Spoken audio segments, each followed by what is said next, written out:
I'll put a marker in so that I know when the show is starting, and I'm going to say hello, everyone. Ooh. Welcome to the StreamVoid Podcast, episode 87. 87? Had to check. That's the episode we're on. I am MikeyT, and of course, across from me is KurbStomped. Hello. You are listening to the StreamVoid Podcast. This is a show about life and video games and everything in between. Yes. And we are live currently on Twitch and YouTube and Facebook. We stream to all the things, 3 things at once, because we don't have affiliate on Twitch, which means we're allowed to. True. And then if you don't catch us live, you will catch us on Wednesday when the podcast goes live on the podcatcher of your choice. Make sure to share us with a friend.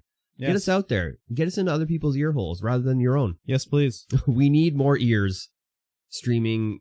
We need more people streaming our podcast into their ears, listening to our voices. Yes, okay. It's true. It's also June 25th. It is also June 25th. The year of our Lord 2022. Yes. 2022. Yes. It is the year of our Lord, which is strange. Why do we go off the year of our Lord all the time?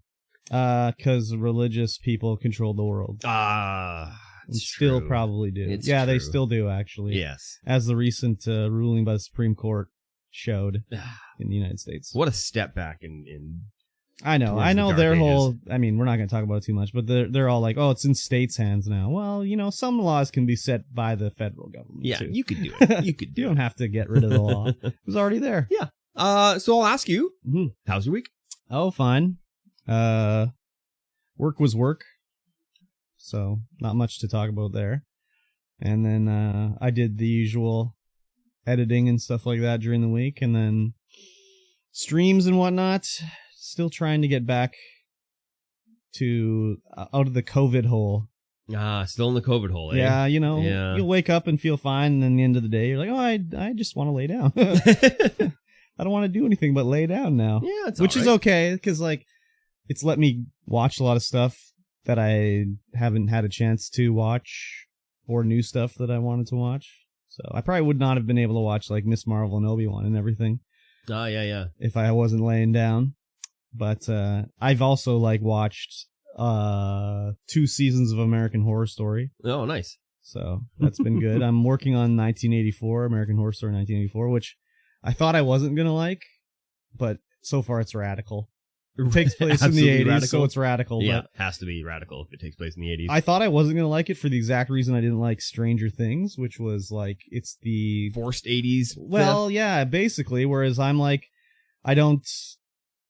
it's not like pandering, but it's like, I watch 80s horror movies, so like, all this stuff is not unique or new to me, whereas everyone else is like, oh man, it's all this, you know? So, yeah, for sure.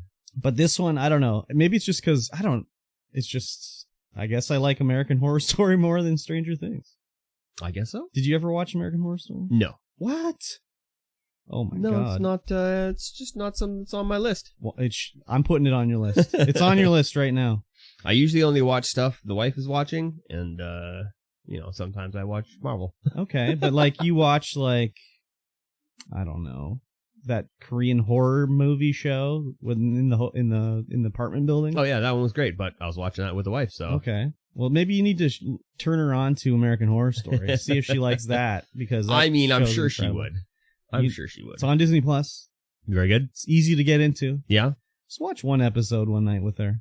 We will. Try this. Probably just be one episode because there's so much other stuff we got to catch up on. Maybe you'll fall in love with it. And be like, we're gonna go with this now. Yeah, maybe because it's so good. All seasons are great, except I didn't really like American Horror Story Hotel. That was probably my favorite one. So the one thing with this show is like the first season is totally separate from the second season. Yeah, like there's the same actors, but they play different characters and stuff. But as the series goes on, the seasons start to like,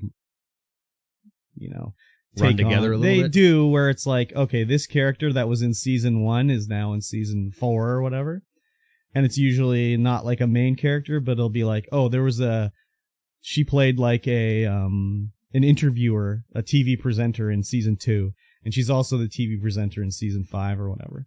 But it also gets bad because they'll have the same actress playing 3 roles on 3 seasons. And then in the season 8, she's playing all 3 roles. So it'll be like, wait, I thought she died. What's going on? And then it'll be like, oh, she's playing this other character. So they have to like do like crazy hair colors and stuff to try to make him stand out. Where it's like, she is wearing fire red hair now. Okay, I know that's this character. That's weird. It is weird, but it's cool, especially when you see these guys coming back and you're like, oh, I remember this person from season 2 or whatever. Yeah. I like it a lot, so. You might even just skip to 1984. Just try that one. I don't know. I'd start from the beginning. They're all good. Yeah, the Umbrella Academy just came out with its 3rd season. I know that's going to be high on the priority list for watching because that's just really good. Sure. Just add it to the we'll add it to the backlog. Future viewing list. Yeah, I watched the one called Cult, and I watched the next one after that called Apocalypse, and now it's on to 1984. And there's one more season that's not on Disney Plus in Canada, so I can't watch that one yet. But man, so good. Nice. So good. And what else? I did the Patreon stream for I did A Night at the Inventory 2, I think it's called. A Night at the Inventory 2 Poker Night. Have you ever heard of the Night at the Inventory 2 Poker Night? Nope. Okay. So this game came out in like 2008 or 6 or something like that, and it's delisted. You can't get it anymore. Oh, hello. But I had it on PlayStation Plus, like as a free game, like a million billion years ago. So Heck asked me like, "Hey, do you have this game by chance?" And I was like, "Actually, I do have that game." Hello. So basically, it's a poker game, obviously. Yep. But it's like a crossover game with different characters from different things. So you are the player and you play poker. The dealer is GLaDOS from Portal. You're playing against Sam from Sam and Max, Ash from Evil Dead, Claptrap from Borderlands, and I can't remember his name, but it's a dude from the Venture Brothers, Brock Sampson. Oh, here's where the Venture Brothers comes in. Exactly. Okay. And they have all their real voices, like it is Bruce Campbell doing Ash, and it's what's his name? I can't think of his name, but like Putty from Seinfeld is doing the guy from Venture Brothers. And you just play poker, and they'll talk to each other while you're playing. It's like you're playing poker with your buds, and then Ash will be like, "Hey there, dog, what's the story with your banjo?" And then Sam will be like, "Oh, well, me and Max were doing an interdimensional investigation, and I found the banjo." And Ash will be like, "Groovy, baby." That's awesome. So they have all their discussions. So it's pretty crazy. Like, I can tell why it's delisted. Like, obviously, there's no way they could like get all the licenses and everything. But it's pretty funny. As you get wins and stuff, unlocks more and more stuff. So they had to ante up a treasure for me to try to win. You have to beat them to win the tournament, and then you get the treasure. So Ash anteed up the Necronomicon. And I was like, "Oh, I want the Necronomicon," but I couldn't win it. So that's too bad. And then, what's his name? Brock Sampson anteed up some orb from that series. I don't know. Claptrap offered up the 2010 Game Awards from Spike Award. Like the Game of the Year award from Spike TV. Yeah, that's great. And then Sam offered up his banjo. But the game is so old and not been updated and everything like that I don't know if it's just that game or whatever, but like it was stuttering and like just not performing very well. It was taking forever to load.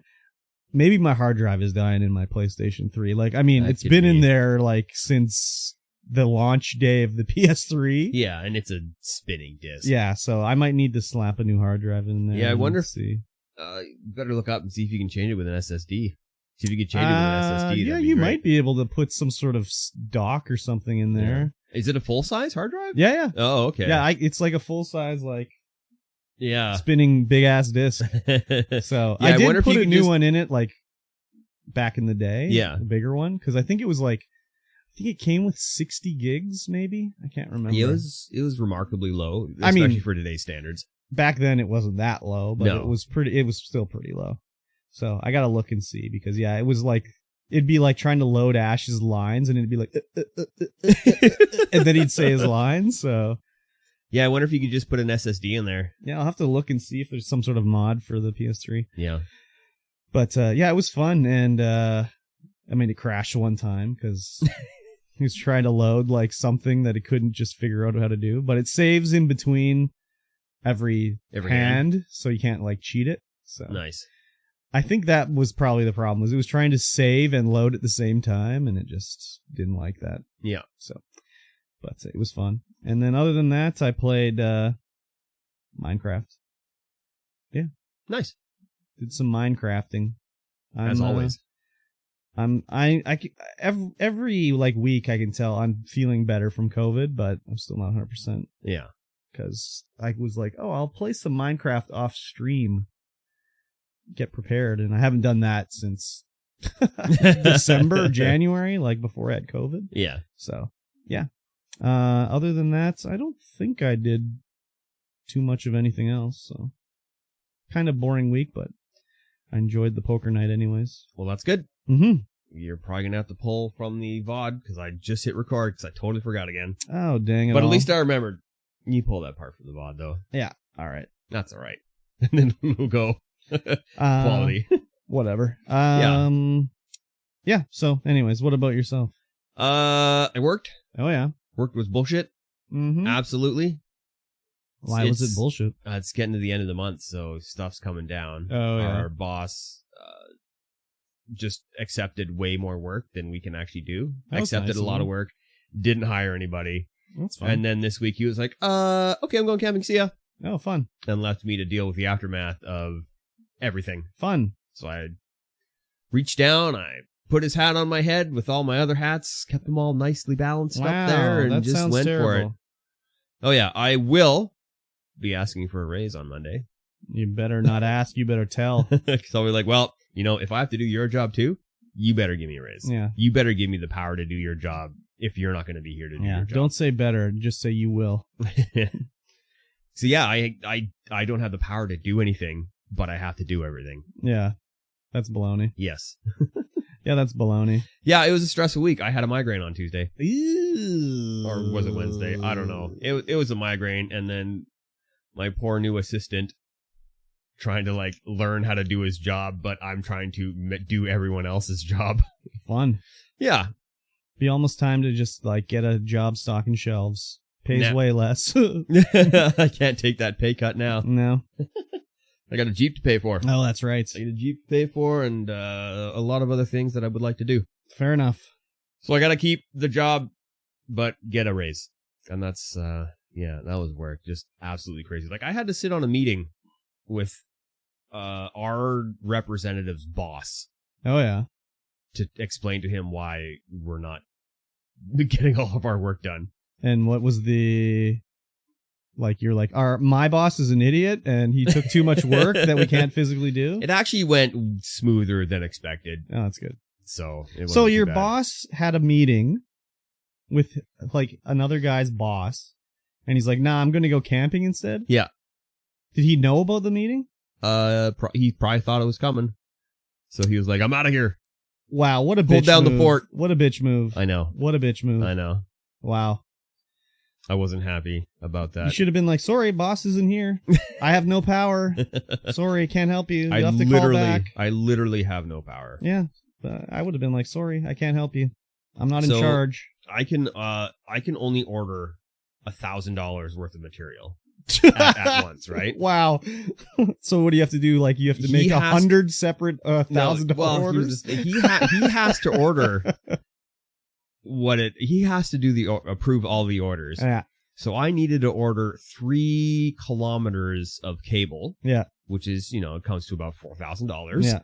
And so, but yeah, we couldn't do it. It's like, we need this emergency delivered on Monday now. But he's camping. And he can't approve it. Fun. So we were like, can we hack his computer to get in there and approve it? Oh my God.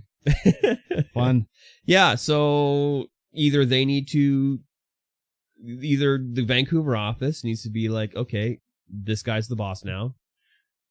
Or they need to be like, okay, Mike, you're the boss now. Mm-hmm. They need to do something like that, even though I don't have, no, I don't think I have enough experience in the field to be the boss. You know? I mean, I don't know about that. Would you run away to go camping if you expected a call from a boss's boss? No. I'm already light years better. Yeah, so anyways, I wish you good luck on your journey to a raise, but temper the expectation. Yeah. No, it's gonna happen. Okay. So I'll be like, no, I can't do your job, my job, this other guy's job as well. I can't be the only guy there doing work. No kidding. Can't be the only guy who knows how to do all of the work. Damn. In the office. That sucks. It's just not, it just doesn't work like that. No kidding. But the good thing is that I'll never lose my job because I'm highly needed. Yeah. Could just do whatever. Otherwise, well, if I just do whatever, then the company falls apart and nobody gets paid. But perfect. Sorry, boys. Yeah. Sorry, boys. Sorry, everyone's boys. getting paid. I'm doing my best. Okay. I know you're listening out there. I know you're listening, but it's tough. Yeah. He's waiting for his kickback via patreon.com/StreamVoid. Yes. Hasn't come through yet. We're waiting. We're waiting. And due to the fact that all I do is sit on the phone, answers people's problems and questions and deal with all that, I no longer feel like I want to stream anymore. Oh, damn. Yeah, I'm sure you've seen it for most of the year. It's just low effort, low quality streams, just like, meh, whatever. I don't care. I haven't done anything to improve my streams. I haven't changed anything. I mean, I changed how the setup works, and that just kind of threw even more pain into it. Mm-hmm. But yeah, the whole year, I just haven't really enjoyed streaming. You know, it's just been like, it's hours out of my day that I could be doing something else. Like editing. Oh, yeah. Because I'm not going to fully stop the content creation. It's just, I would like to shift it more into the YouTube space and making videos and being creative like that. Oh, yeah. Where I can just take my time and I'm not dependent on a schedule. I can just be like, hey, yep, this is going to be this. This is going to be this. You're still going to get a stream out of me here and there, but it's not going to be like a fully scheduled stream. Yeah. Just be like, whatever. It's Fair whatever. enough. So last night was the last official scheduled stream. We played some Barrow Trauma, not with KurbStomped because he wienered out on us. I didn't wiener out. I play with Nacho Friday. Any other night it would have been fun. Yeah, we played Barrow Trauma. It was a lot of fun, as always. But it was just like, get a couple hours in. I'm like, I don't feel like streaming anymore. I don't feel like entertaining people in the live sense. Mm-hmm. And of course, played a little Apex. Well, I played a lot of Apex. I played Apex almost every day in the week. The Apex grind is real. The Apex grind is real. And it's so funny, too, because you're just dropping gold lobbies and there's just like masters everywhere who are still in gold because they can't push any further. Mm-hmm. And that's great. And then I think it was Thursday. Big surprise. Steam messaged me like, hey, Steam Deck's ready to be purchased. Oh, so I was wow. like, put that bad boy straight in my cart. Crazy. So expect to have a Steam Deck. Pre-purchase or purchase? No, purchase. Oh, wow. I paid the full meal deal. Holy. So it should probably be here next week. Wow. They've been shipping them out fairly quickly, so. Holy. I'm hoping it's going to be here next week. It's only been on pre-order for, what, a year and a half? Hey, yeah, right? Well, they finally have the stock. Holy shit. Finally That's have crazy. the stock. So I was like, yep. Put that in my cart. Well, let's go. Interesting. So expect a couple of Steam Deck unboxing shorts and videos and stuff like that. Oh, fun. Yes. And then, just a lot of Superland. What is Superland? Superland was given away for free on the Epic Game Store probably a couple weeks ago. Uh-huh. And it is a Metroidvania, Zelda-style adventure game. Oh, yeah. But set in a kid's sandbox. So you play like a little Gumby character. Yeah, I saw a video of this just the other day for some reason. It's really fun. It's not easy. Yeah. And I don't think it's for kids at all because there's some references in there that would go way over kids' heads. Yeah, but kids' movies do that all the time. They put that little shit in there for the adults that the kids don't understand. That's true. Yeah, that's true. Because, I mean, there's this one part, just to spoil it a little bit, Heisenberg's there. Oh, yeah. There's a building, Heisenberg's standing up front. He's like, I'm not doing anything in there. Get out of here. And then it's just got this, like, blue mist floating out from underneath the door. Yeah. Nice. Yeah, it's a fairly large game. I've been going through, just grinding away at it. It's super fun. It's hard. I wonder why I saw a trailer for this recently. I don't know. Is it on Game Pass or something? It might be on Game Pass. It might be on Game Pass. I might have looked at a trailer on there just to see what was up. So. Yeah, it's first person perspective, sword combat. And yeah, it's just like Zelda, where you go to different dungeons, get the gear out of there, and then you can go back to other places, unlock some more stuff. You can go to the stores and buy like hit point upgrades and sword damage upgrades and all kind of different upgrades. Crazy. Yeah, it's a lot of fun. I've been having a lot of fun with it. Nice. Yeah, and then I'm gonna put on my Steam Deck and play on the couch. Oh, the old Steam Deck, yeah. Steam Deck, Superland. Nice. Yeah, gonna be fun. Other than that, you're gonna set up the pool after the podcast today. Oh. It's going to be pool time. Yeah, it is. It's slated to hit 38 degrees Celsius on Monday. Nice temperature. It's way too hot. No. So yeah, I am definitely going to get that pool up there and running so that I can just jump into it after work and be like, it's too hot. Do a barrel roll right into it. Do a barrel roll right into it. Although, last year, I don't know if there's a hole in the bottom. There's a hole in the bottom. Grew through. Some damn grass grew through. Yeah. So the other day, I bought some just like all-purpose, non-discriminatory weed killer. Oh yeah, like foliage killer, and just sprayed that all down underneath it. And, on the lawn? Oh yeah, oh yeah, right in that circle where the lawn goes. I was like, everything here dies. Oh my god. Okay. Everything here dies. You could have just put down a piece of plastic that wasn't like weaved. It can't punch a hole through like non-woven fabric, probably. Yeah, probably. Oh, well, but whatever. It punched a hole through the bottom of the pool, and that's true. That is true. That is true. So yeah, I'm gonna have to try and locate that hole and patch it as I'm filling it up. No kidding. Crazy. Yeah, I'm gonna put down a double extra thick tarp as well underneath it. Crazy. Yeah. So yeah, gonna have a pool up and running and relaxing. Nice. There. Yes, and that was essentially my week and my future plans. Very good. It's a beautiful time. Mm-hmm. Oh, yes. And of course, I played the Game Club game last night. Yeah. Oh, nice. I played it on Thursday. On YouTube, in fact. I did, yes. You did. And I played, that, and I played Poker Night the same night. Nice. All right, ladies and gentlemen, it's time for Game Club. Each week, we talk about a chapter, a segment, a series, a level of a game, and, we talk about it? We play it, and then we talk about it. We can't talk about it and then play it. No. That's not how it works. No. And, of course, this week, we are on Chapter 4 of Plague Tale: Innocence. Yes. And the new Plague Tale is coming out very soon. October, apparently. yeah. October, yeah. We'll be ready for it by then. Yeah, I think so. Wow, well, there's only 12 chapters, I think. So yeah.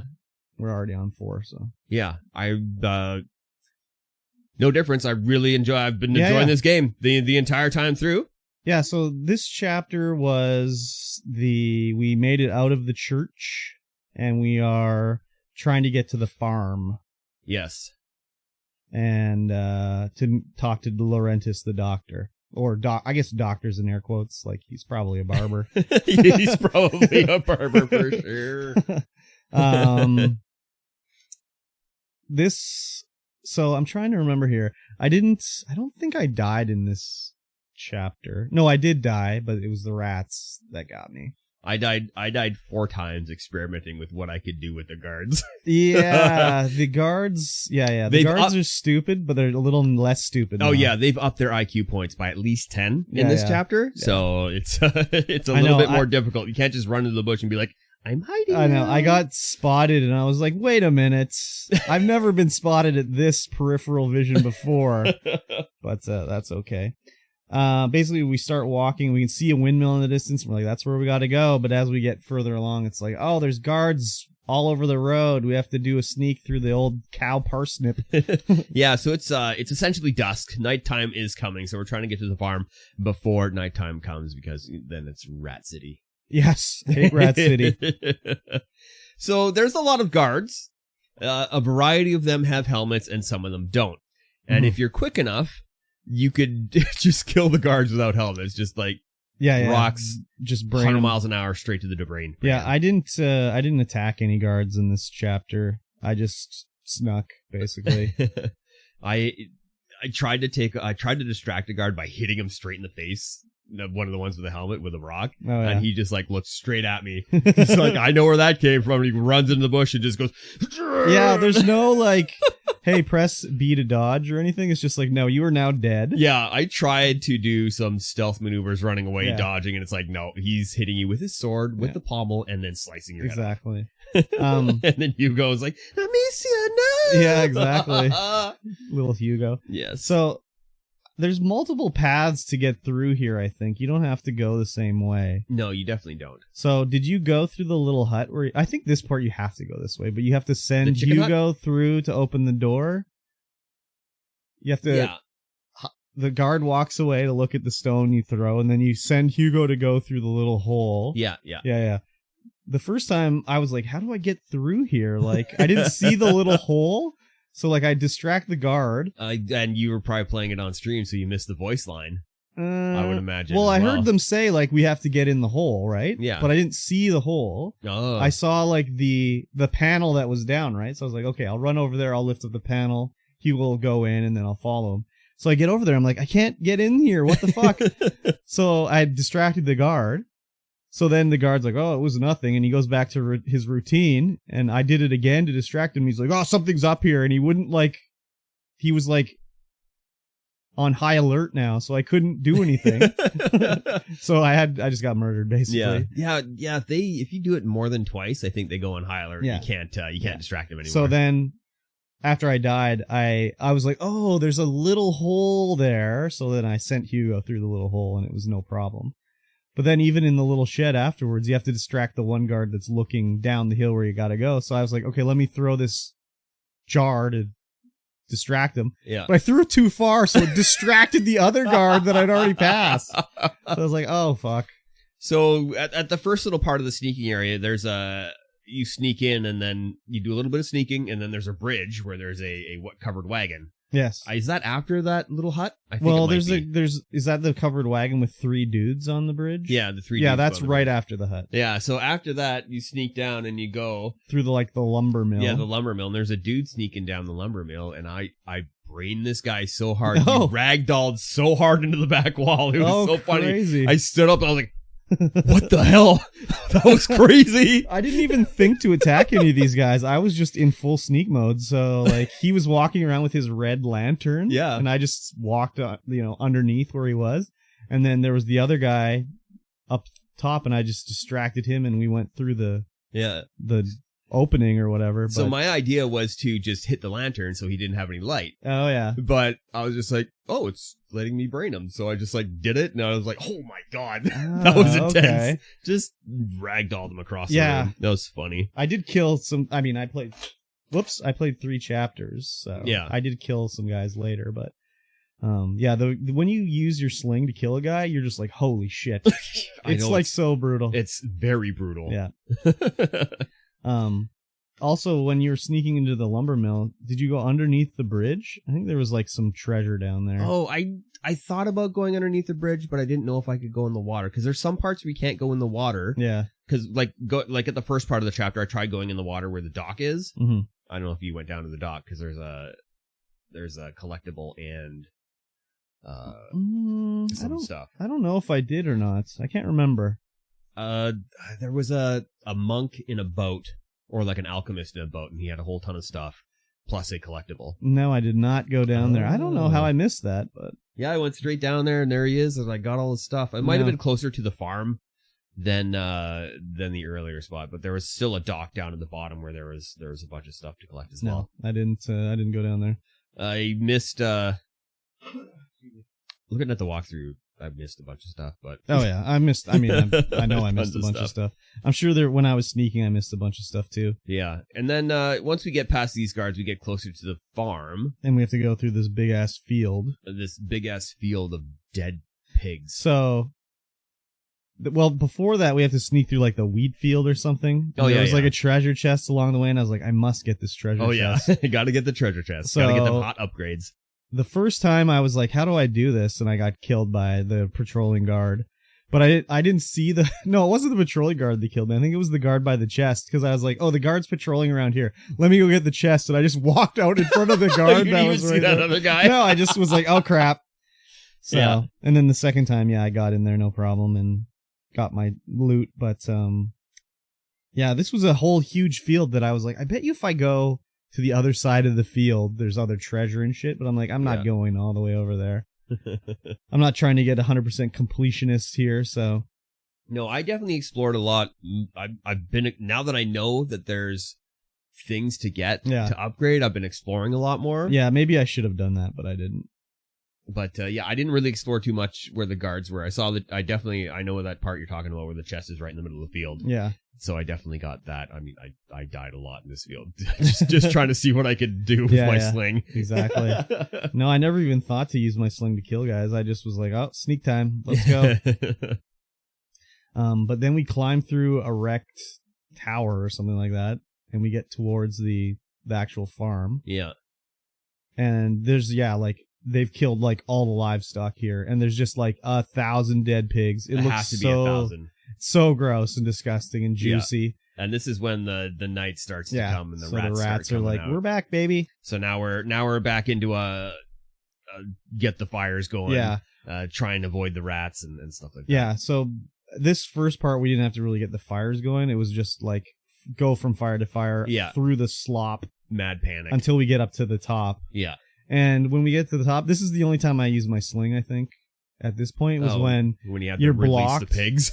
And you have to release the pigs, and that was so gross. Not alive pigs, mind you. Just they're dead pigs stacked up behind a little like wooden wall, and you have to like the rats start pouring out right in front of it. So you're like, well, knock down the wooden wall, and the pigs go slide. It was like they were very viscous pigs. They they were moving juiciness.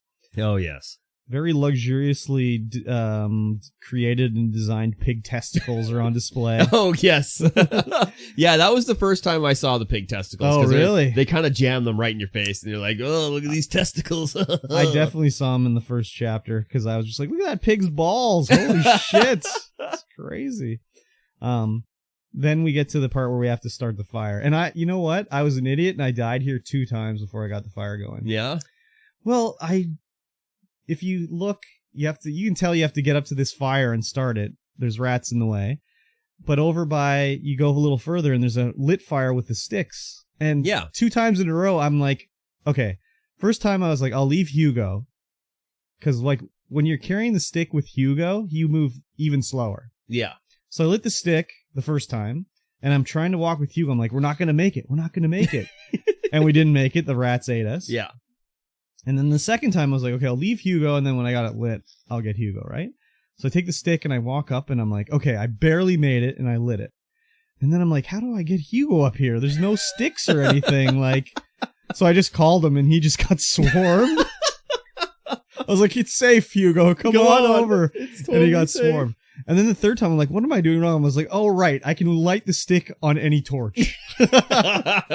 So then I went to the furthest torch along the way and lit it there. And I was like, oh, it was no problem. I kept lighting it at the big fire that was too far away. Yeah, I did. I lit at the big fire first and got over to where you're supposed to walk up. And I'm like, this isn't going to work. I got to light it off these other torches. Yeah.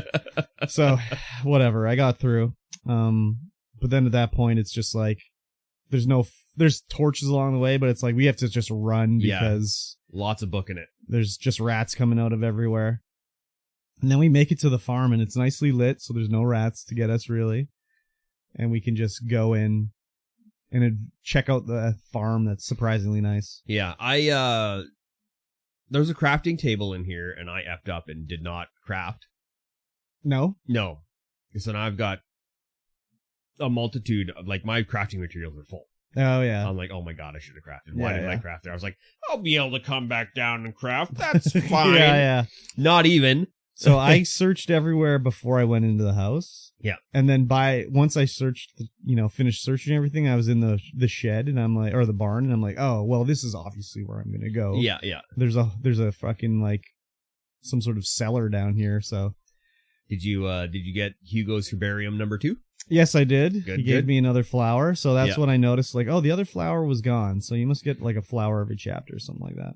Yeah, probably. But yeah, she, she wears, it's modeled on her for quite a while in here. I don't know when it stops being modeled on her. I'm going to guess it's the start of the second chapter. I didn't pay attention when I started the second chapter, so. Yeah.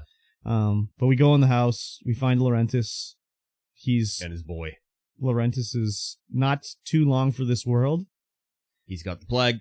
And he says, like, Hugo's special, whatever. Keep him safe, continue your mother's work. We don't know why he's special, but he's special for some way. And the boy's like, okay, let's go over to the, we got to make the medicine for Laurentis. Let's go over to the area. So we have to go over there. And rats have come out into the shed while we've been doing this. And we have to, like, how do we distract these rats? Yeah, rats everywhere, even in the house now, too. Yeah. And it's like, no, the rats weren't in the house yet. Oh, yeah, they were in the house. Yeah, they go in the house, which is why I couldn't get to the crafting table. Right. Yeah, the house, I forgot. You have to, like, knock the hams down. Get them some ham dingers. Yeah. So they can be distracted. But it's like, how do we get through these rats in the barn? Yeah, I couldn't. I found the way to do it first, but I didn't think I could interact with the item twice. So I was like running around like, how the hell do I do this? Do I light the horse thing on fire and send the horse through the barn? Like, how do I do but there's no place to light it. And then all of a sudden I realized, like, oh, there's this bag of oats that I can interact with again. Yeah. And pull it into the barn to have you had interacted it before? And I interacted with it before, and she was just like, oh yeah, there's some oats here. But if you don't go to the barn first, you can't pull it. Oh, I see. So because it was just, I could interact with it. Oh, yeah. And I'm running around looking for stuff in and out of the house. I'm like, what the hell am I supposed to do?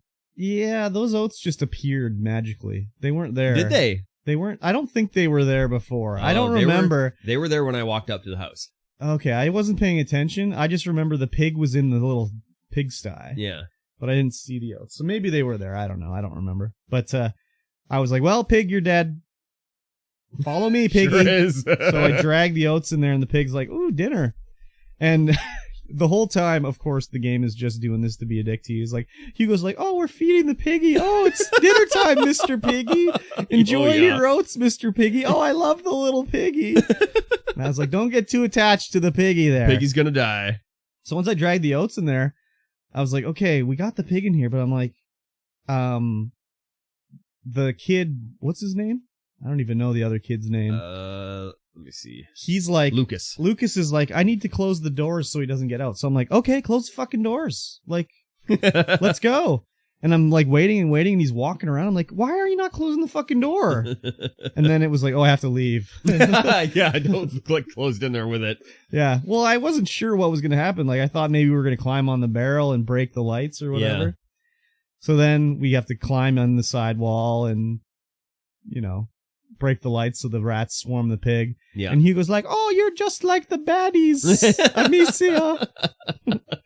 What's wrong with you? So I'll point out that Lucas, in your interactions with Laurentis, you kind of anger Hugo a little bit because you shun him a little, you shrug him off, like yelling at people, so you're getting a little bit heated. Yeah. And so Hugo's not following you around for this whole time. He's just like, he's kind of like off on his own. He's giving you the old cold shoulder. He's giving you the old cold shoulder, but Lucas is following you around. Yeah.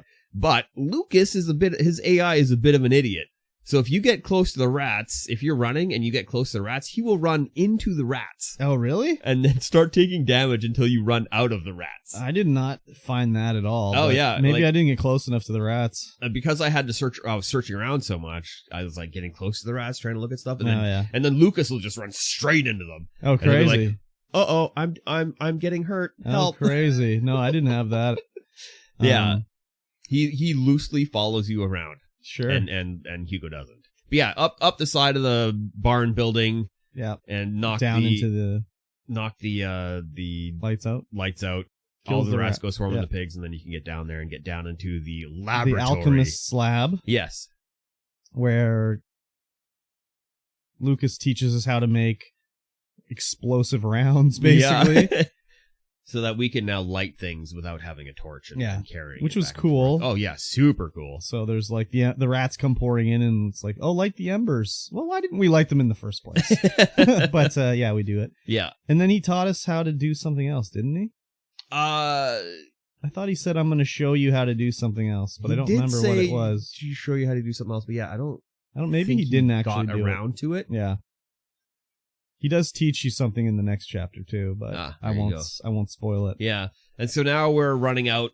We're lighting the embers along the way to get out of the farm. Isn't the horse get spooked? And the horse gets spooked and busts away out into the field so we can go up to the windmill. Yeah. And that was sorry, I was just gonna say, that was a very cool section. Oh yeah, for sure. Yeah. I don't think there have been any not cool sections in this game so everything far. is like... Everything's just been, very well crafted. Yeah, it's very immersive. Like, it makes my heart beat a little bit faster when stuff starts going crazy, and I'm like, oh god, this is so good. And we can craft the fire ammo, so it's like that. This is just basically like light stuff on fire section, where it's like, oh, the embers need to be lit. Yeah. Use the sling, light the embers on fire, and then getting to the windmill, it was super cool. Setting the windmill like blades on fire, and they're turning and they're flaming, and it's like, okay, we have to time our run to the two that are on fire so the rats don't get us. So this is another time where Lucas is a bit of an idiot. I didn't. So I ran all the way up to the windmill because I was like, oh, what's in the windmill? Can I go inside? And then I wait for the blade, but Lucas goes straight up to the blade, and it's just like this flame just going around right to him. Like, oh my god, is he gonna die? Like, oh no, he didn't take any damage. It just went through him. Yeah, it just ran through it. Yeah. Yeah, it was like being that close to the blade as it was coming around. I was like, oh man, the fire looks really good. Oh yeah, wow. that like I said the other time, I said the first thing they did get working was the rats. That was like the main thing, obviously, that they had get going, and then the second thing would have been the lighting and fire and everything. Because it's such a key thing to the game, for sure. You know. Yeah, so, that windmill blade spinning around on fire looks super cool. Yeah. Super awesome. And then, I mean, how much more? I don't like. I played. We get on the boat and then we take off, and then that's the end of the chapter. Is that the same guy you got your stuff from? Is that the same guy you got your stuff from? What do you mean? Like you said, you found a guy on a boat. Oh no, it's a different boat. Okay, different boat. I think this boat just move his boat down. No. Oh, this boat was empty. That boat was empty and it had Yeah, okay. Yeah, I remember now. Yeah, that was a cool chapter. I liked it a lot. Super neat. We forgot to say Laurentis is dead. The house blew up. The house blows up. Yeah. It lights on fire and unless he got blown out a window or something like that, he's dead. I am pretty sure he was going to die anyway, so this is he didn't look too good. No, he had boils on his face. And Lucas was just all like, no, Laurentis. So we brought him with us. Yeah. Yeah, I mean, he's going to die at some point. You think so? I think so. Okay. I don't think we're going to have three characters. I mean, it's just got to be Amicia and Hugo. He's either going to die or he's going to stay at another place. We get to. So, I'm not going to spoil anything, but like the next chapter is like, whoa. Yeah. Just like, it's not like anything that happens, but the level is like, holy. It's crazy. It's pretty crazy. Just about every part, every chapter of this game has a whole. I don't think you could even guess what this level would be about. Probably couldn't. Yeah, it's because everything's just been like when it happened. I was just like, okay, unpredictable. And they add it's another thing where they add more stuff for you to do. Like you've got new whatever ability. I'm not gonna say what ability or tool or whatever, you know. So. Just even every time I brain some poor dude with a slingshot, I'm like, oh my god. I brained a few guys. I brained a few guys. Nice. Yeah. So, nice. Great game. Enjoying it a lot. Oh yeah, super good. Super enjoyable. Looking forward to the next one. Can't wait to get through this one, and I think the second one is coming to Game Pass too. Oh, nice. We just slide right into it. Almost. What are we on? Chapter 4? We're going to be working on chapter 5 now. And there's 12 chapters. So make sure that you guys leave us a suggestion for what you want us to play on the next Game Club. Because it's not going to be the next Plague Tale yet. No, definitely not. I mean, I think like we did Alan Wake, we did this, and we've done Guardians of the Galaxy. Those have been the 3 we did. Yeah. I think the next one should be a more lighthearted affair. A lighthearted affair? Yeah, maybe. We'll have to see if we can find something a little more lighthearted. Just not something so, you can't really say dystopian because it's in the past, but like, gruesome. Yeah, gruesome. I'm sure, heck, one of our friends would call it. He'd like to see a cozy game. A cozy game. Yeah. A cozy.tv game? No, not cozy.tv. But we'll see what we can dig up anyways. Because I was thinking of like Hellblade would be a good one. Because Hellblade 2 is coming out, but that's like, we may as well just play Plague Tale again. Yeah. It's the same game. We should play. Oh, yeah. Lay it on me. Space Quest 3. Oh, okay. Like just the retro. Yeah, just like a point and click adventure game. Might be good. That you can, yeah, it might be good. A Salmon Max. Salmon Max. I mean, I played Salmon Max on the 360, but yeah, that is definitely old school. Yeah, like point and click. Yeah, where it's like, where's the guide? I don't know how to get through this part. Yeah. Oh, I need to use the banana on this power meter to. Yeah. I don't know. I liked point and clicks like that when I was a kid. Not so much anymore. Yeah. So, anyways, if you have a suggestion, let us know. Yeah, do let us know. Let us know directly or down below in the YouTube comments. Yes. Yeah. All right. It's time for a spoilerific review of the final episode of ObiWan. The final for now episode of ObiWan? The final for now. Spoiler alert, I don't think there's going to be a second season. What? Yeah. You're out to lunch, dude. I don't think they're going to do it. What do you mean? They wrapped it up. No, you're wrong. We'll talk about it, why you're wrong. But yeah, this was episode 6, 5? How many seasons? Episode 6. Episode 6 of the Obi-Wan Kenobi show. The Obi-Wan Kenobi. And we'll talk about Miss Marvel right after. Yes. So I liked it. Yes, this is the episode with the big showdown. So really big show. Exactly. The really big show. Obviously we know how it ends, like before we coming in. Oh yeah, Obi-Wan lives and everybody lives. Everybody lives. Leia lives and Luke lives and Aunt and Uncle Owen and Beru, they live. We all know this. The only thing we don't know is does Reva live or who else might die? Nobody really. Yeah. We know everybody else lives. Yeah, everybody else lives. So we know it. It has to be true. Exactly. I mean, I guess maybe Bail Organa could die because we never see him in episode 4. All we see is Alderaan explodes. Yeah, it's true. I mean, they could kill him off. I mean, I don't think was he in Rogue One? Bail? Oh, yeah, I don't know if he was in Rogue One. So, anyways, it's hard to say, right? Yes. But, yeah, if he is alive in Rogue One, he's instantly dead. Yeah. 10 minutes later. But then again, I mean, we didn't see him. He maybe was off Alderaan on vacation or something like that. We don't know. Yeah, we don't know. But the Vader in the Star Destroyer chasing down the good guys. Yes. Obi-Wan is in their little Corvette. I gotta go. Let me go. He's after me. You'll be able to escape if I go. Yes. And they're like, no, Obi-Wan, don't do it. And he's like, no, I gotta go. So he leaves. This is 2 running parallel stories they got going on. Yeah. They're showing Obi-Wan, they're showing Reva. Obi-Wan leaves, flies down to just some random planet. Thankfully, breathable air. Yep, it's always breathable air. Even though it's like a friggin' asteroid, it's got breathable air. And, well, maybe why don't we talk about the Reva section? Yeah. Reva heads down they end up being, I was going to say we should do all Reva at once, but they sort of you can't talk about Reva's end unless you talk about Obi-Wan's fight with Darth Vader. Well, maybe let's talk about Obi-Wan's fight with Darth Vader first then.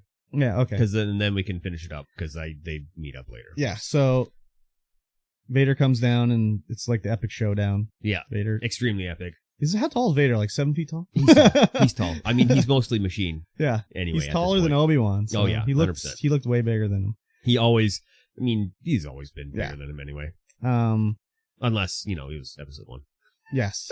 The fight was crazy, smashing rocks against each other and force pushing and force pulling and and this crazy swordsmanship and all that shit. Yeah, and you can tell Obi-Wan's getting his... He's got his groove back. He's got his groove back mostly. Obi-Wan got his groove back. Yeah, until he gets there's a scene where, he goes down and Vader crushes him underneath all this rock. And then he goes Super Saiyan after that. Yeah. Well, he's down there, okay, so, I mean, I was reading on Reddit what people thought, and they were, people on Reddit are this show sucks, this show rules, whatever. But some guy said like he was like, this was like, I was like, why did Vader just bury him? Like, I don't know. He could have killed him, like, made sure of it. But someone on Reddit was like, oh, this was like, he was burying his past. So like, that's why, you know, as they do in like books and movies, it's like symbolism, you know. Obviously, he can't just kill Obi-Wan. We know he lives. Definitely can't. So it's like, you know, it's a symbolic thing, like he's burying his past. Yeah, that makes sense. So, but I can't remember. Does it happen before or after where they're talking? I think it was after. Yeah, it was after. Because then Obi-Wan Super Saiyans his ass out of the hole, blasts his way. He's down there and he's thinking about all this stuff. And it's just like nothing is making him want to live, you know? Like he thinks of, I don't know, I don't even remember what it all was, but there was like Flash of Leia in there and everything. And then, was it Leia the one that really sort of made him go like, I need to get out of here? I can't remember what his last like flash was where he was like, okay, enough's enough. I got to climb out of this hole. Yeah. But he eventually blasts his way out. Then he catches up to Vader. They have their fights. Obi-Wan is like going ham. He's going hard. Yeah, for lack of a better word. He's not holding back. He's just destroying Vader. Like slashes him in the head with his lightsaber. His helmet's partially broken, so you can see like Anakin's Anakin's eyeballs. And he's like talking to him like, what happened? You know, why you like this? Anakin, please. And he's like, no, I'm not Anakin. I killed Anakin. And Obi-Wan, I don't know. Did he have a single tear? I can't even remember. Tear? I'm not entirely sure. I don't know if he had a single tear, but he's like, I'm sorry, you know, whatever. And then he just fucking pummels him some more. Yeah. And he, of course, I mean, these guys, Obi-Wan and Luke, like Obi-Wan already fucked up one other time. Like, I'm sure he's dead. He's next to the lava. His body's on fire. I'm sure Anakin's dead. I just don't think he can kill him. I mean, I guess not. I don't think he can kill him. It's not within his nature to actually kill him. He can't do it. But even though he knows he's the greatest Force user of all time, and he's like a threat to the galaxy, he has him on the ropes. Like he could end this galactic level threat. Yeah, I know. I was thinking that too. I hope the planet will kill him. I mean, I know why. Like, obviously, we've said it. Yeah, he's in the other movies. He's in the other movies, and I don't think. But like, if the other movies didn't exist, this is Vader's end right here. Like, Obi-Wan would have taken him out for sure. Yeah. He wouldn't duplicate his greatest error of all time again. Yeah, I don't think he would. Anyways. Yeah, they had to do it to keep the plot moving.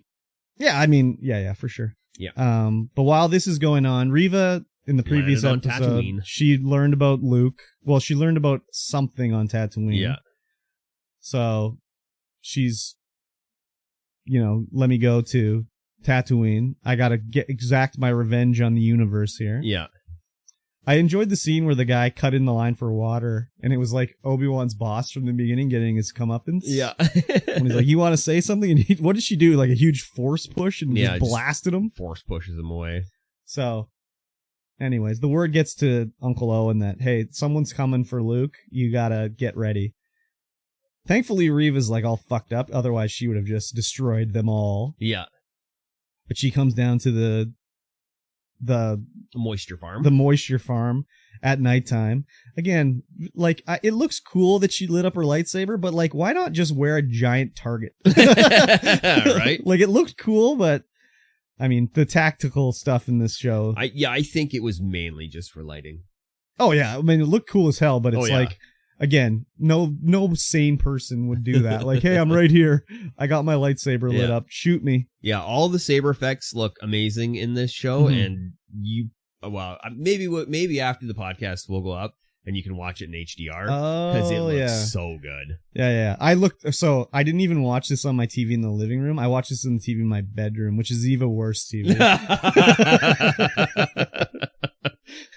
Oh my god, it's so bad. Yeah, maybe after the podcast you should watch the scene with Vader and it's all dark because it's dark. But the lighting is so good in HDR. We can check that out. Anyways, Owen and Beru are like, are they even like blasters? I think these are like gunpowder-based weapons. They look like gunpowder-based weapons, but they're blasters, for sure. So they're having a fight, and, Reva can't really do too much. Again, she has Uncle Owen on the ropes, like, grabbed him by the neck, and she just throws him to the ground. Like, she would have cut him in half. But he has to live, right? He has to live. So they defend. Luke runs off, and, like, the portrayal of Luke versus Leia in this series, like, Luke's only in the show for 5 minutes or whatever. Yeah, and that's the thing, is that he is not allowed to know much. Like, they can't let him on that he, like, has seen a lightsaber or knows that he's about to die, because he can't. I mean, did he see the lightsaber? He definitely, I don't think, maybe he doesn't see a lightsaber. I think he does see a lightsaber, but I don't think they should have done that.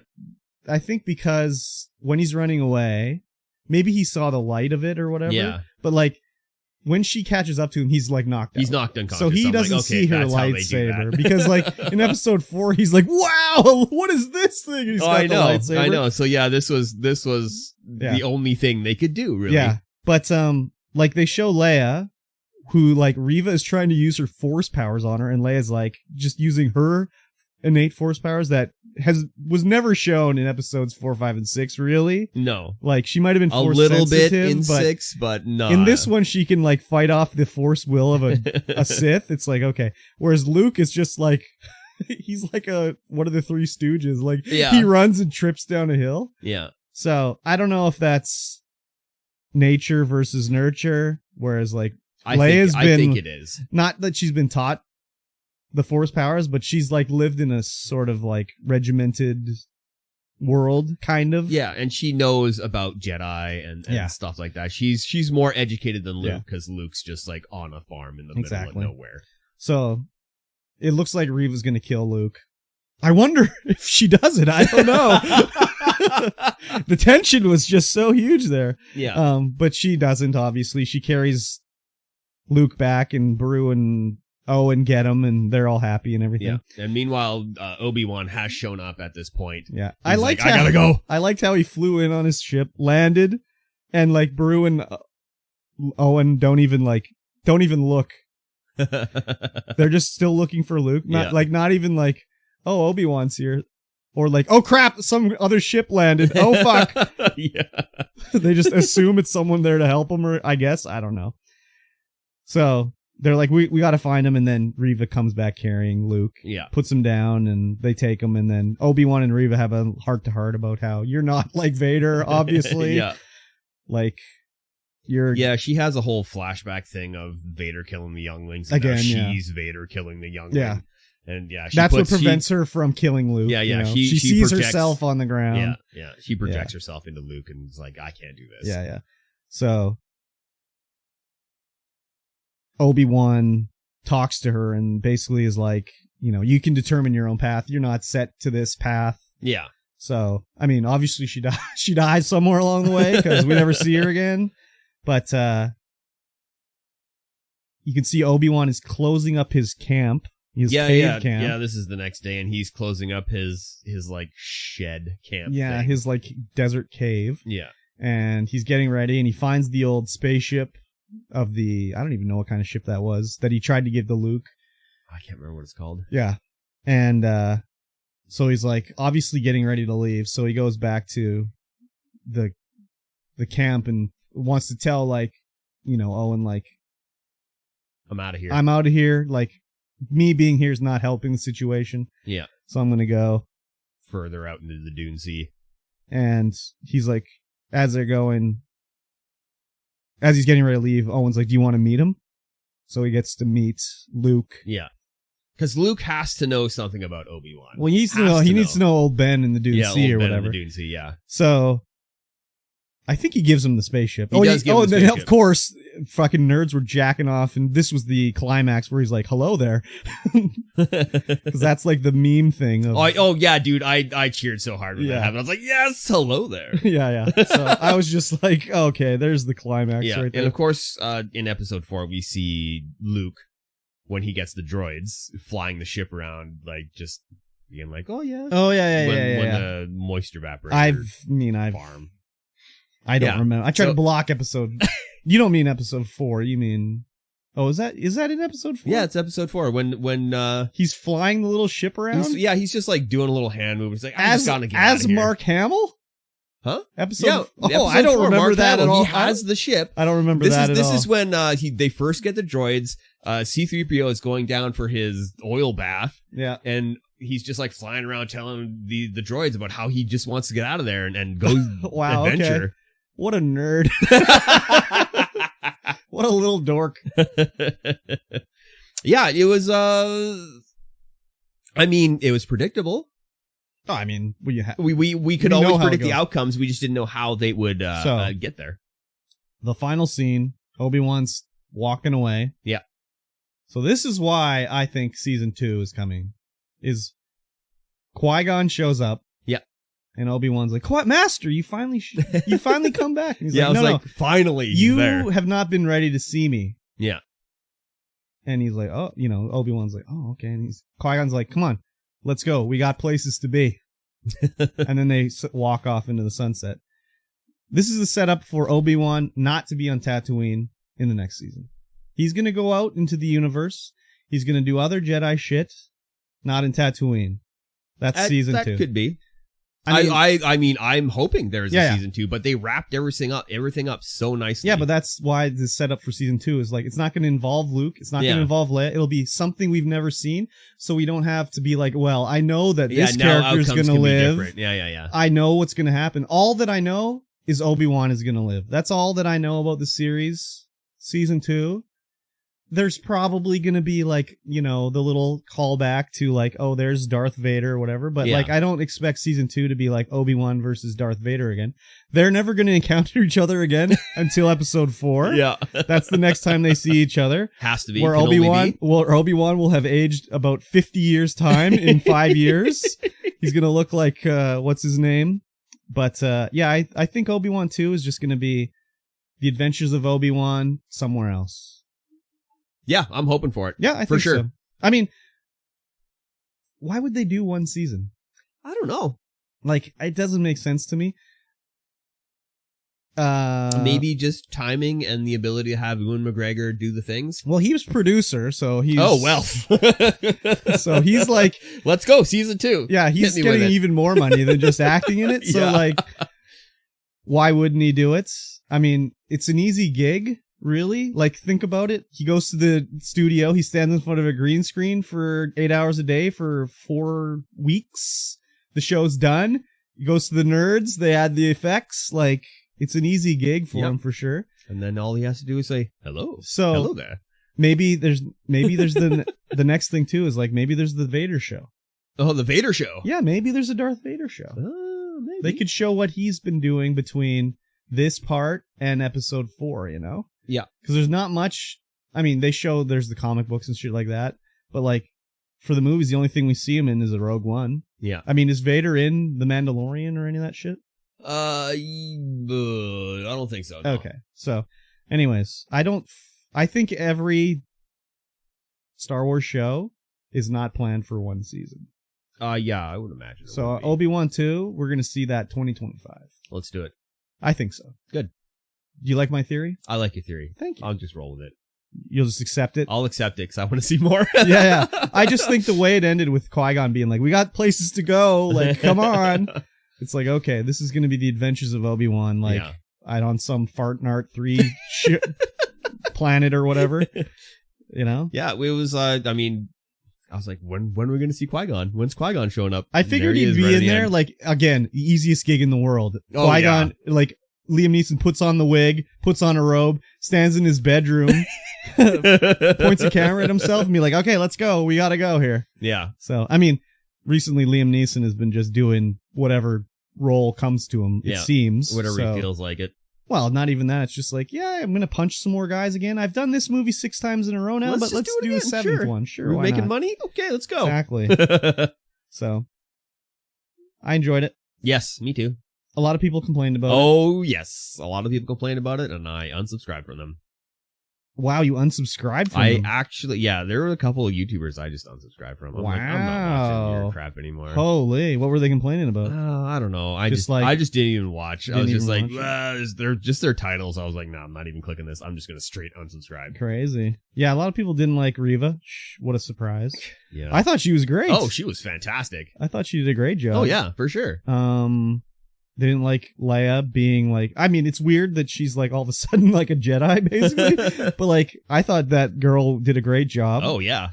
I mean, Ewan McGregor, great as Obi-Wan, obviously. Of course. Hayden Christensen in his like 2 minutes of speaking was pretty good, I guess. Yeah. I could take it or leave it for him, really. I appreciate it was him, but yeah, it was nice of them, but like, yeah, it's cool that they're doing it. But yeah, for sure. Again, it could have been anybody in there. Yeah. I mean, it probably was not him fighting in there. So, well, no. I know it wasn't him. Yeah, definitely not. And I mean, Owen and Beru, I thought they were good. I mean, obviously there's a lot of stuff that was like, okay. Like when they assaulted what's it called? The Sith base and the she's standing there deflecting the blaster bolts from the spaceship that's just hovering in front of her. I was like, okay, all right. That's a little weird there. Or like when they're escaping and he's just got fucking Leia under his robe. I was like, okay. I mean, I defended that for sure. You did, but I that would happen. I mean, I thought it was stupid, but it's not like, oh, the show's ruined because of this, you know? Yeah. I still enjoyed it up to that point. Nothing ruined the show, and if you think that it wasn't good, get bent. Yeah, the one weird thing was like Reva's parkour, her angry parkour that did nothing. That was a little bit like, why did they do that? Like when she was running along the rooftops angrily. Episode 2 or 1? Something like that. And it was just like, what the hell was that? No, it was like episode 3, I think, because it was like in like the I don't know, the spaceport area. I think that was a plot device to show that she is very powerful. That she can just parkour. I mean, she could have just flown or something like that too. I don't know. Anyways, that was weird. But yeah, I enjoyed it. Yeah, I enjoyed it a lot. Let's move it on then and talk about the next thing that we enjoy a lot. Miss Marvel, episode 3. Yep. What a show. Although I think you might have rolled your eyes at one moment in this episode. Did I? Like, okay. Did I? I think so. Maybe when you tell me what I rolled my eyes at, I can agree or disagree. So. But I don't remember rolling my eyes, but we'll see. Oh, was it the wedding scene? No. The wedding scene was fantastic. The wedding scene was great. It was so good. Basically, this episode is like Miss Marvel's brother's getting married. Yes. And it's like the lead up to the wedding with all the regular life stuff going on, as well as like balancing like, hey, I'm a superhero now. Yeah. And no one knows it. So, the whole show, the cinematography, just everything about it looks so good. Oh, yeah. Like, everything looks so good. They put the Marvel filter on this show hard. Like, so hard. I don't know. I don't think it's a Marvel filter. Like, if I watch, like, Endgame and stuff, it's all dirty and gritty and shit. This is like they put, I mean, maybe the Ant-Man filter? I don't know. I haven't seen Ant-Man, but, like, it's maybe the Guardians of the Galaxy filter or something. It's just like bright and like... Yeah, it's the Guardians of the Galaxy style where the production value is so unbelievably high. Yeah. For it looks like a serialized show. It looks like they spent more money than they did on Obi-Wan.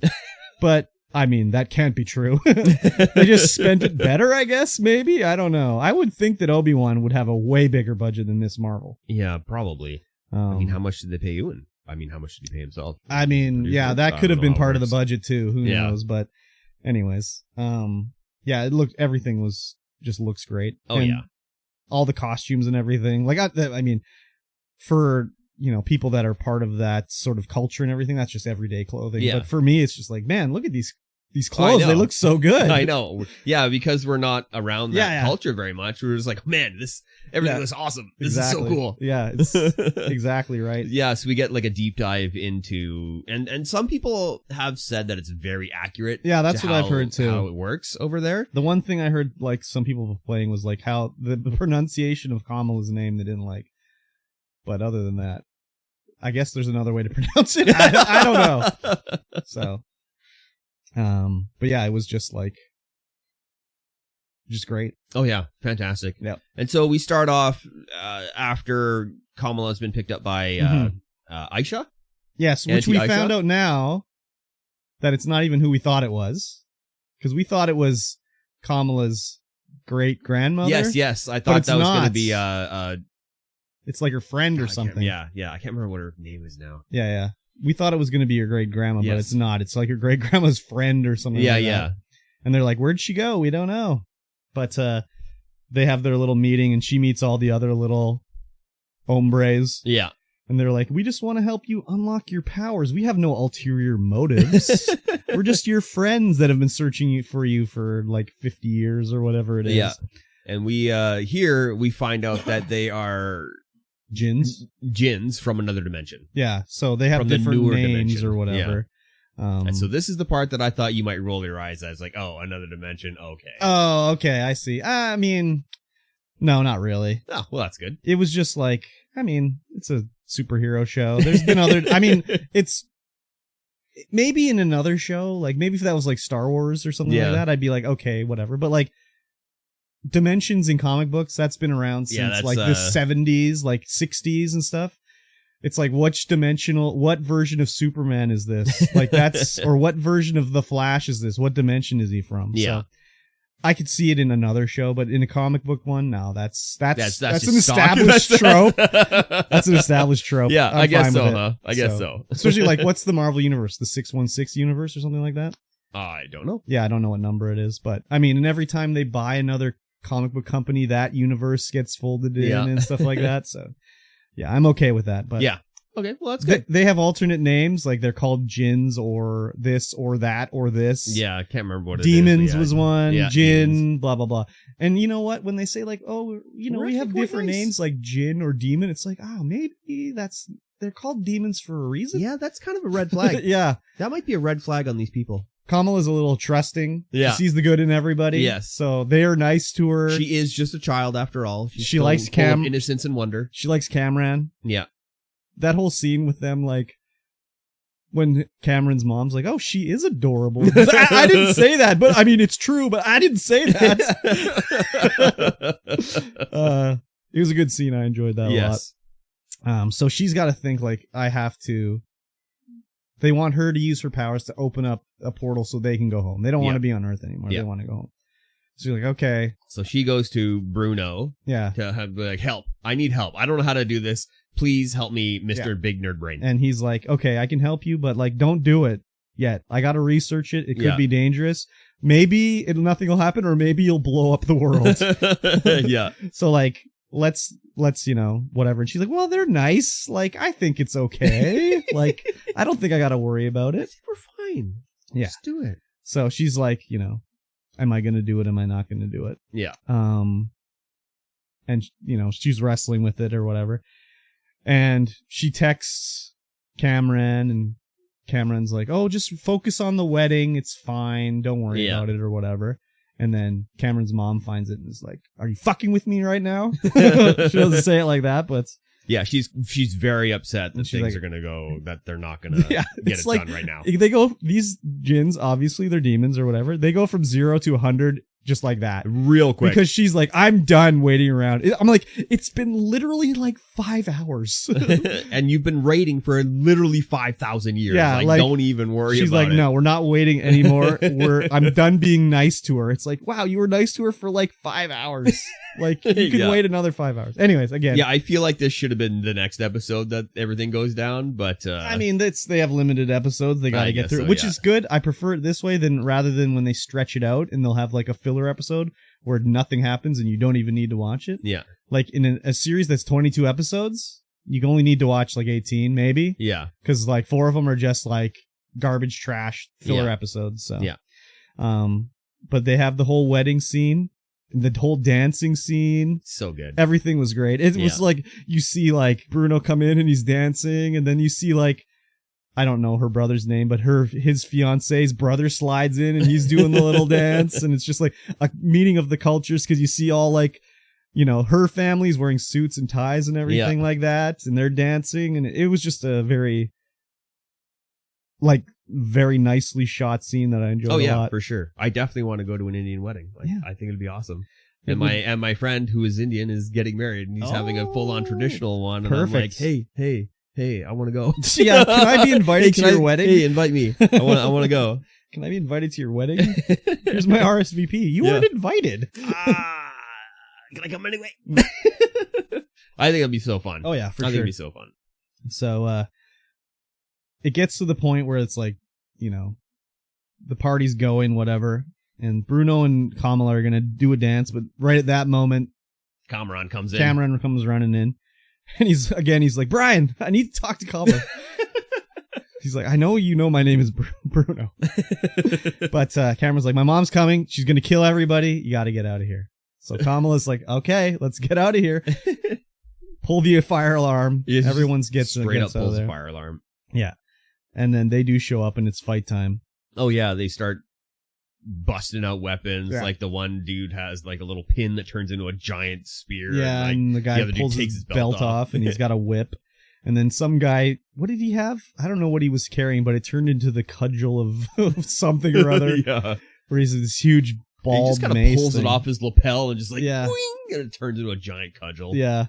While this scene was going on, it's not really a bunch of fighting. It's more of them trying to capture Miss Marvel and her like. And she's kind of just floundering around. Yeah. Like, how do I fight these people? I thought for sure there was going to be a scene like a throwback or a reference to Jurassic Park. Yeah.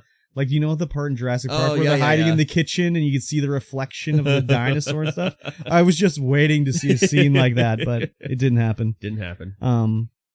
They kind of trick her into showing where her location is by, like, turning off the lights. And then what did they do to make her, like, she just banged a pot or something like that? And she, like, flinched? Flinched and, like, tried to block it with her powers, which, of course, showed off where exactly. She was.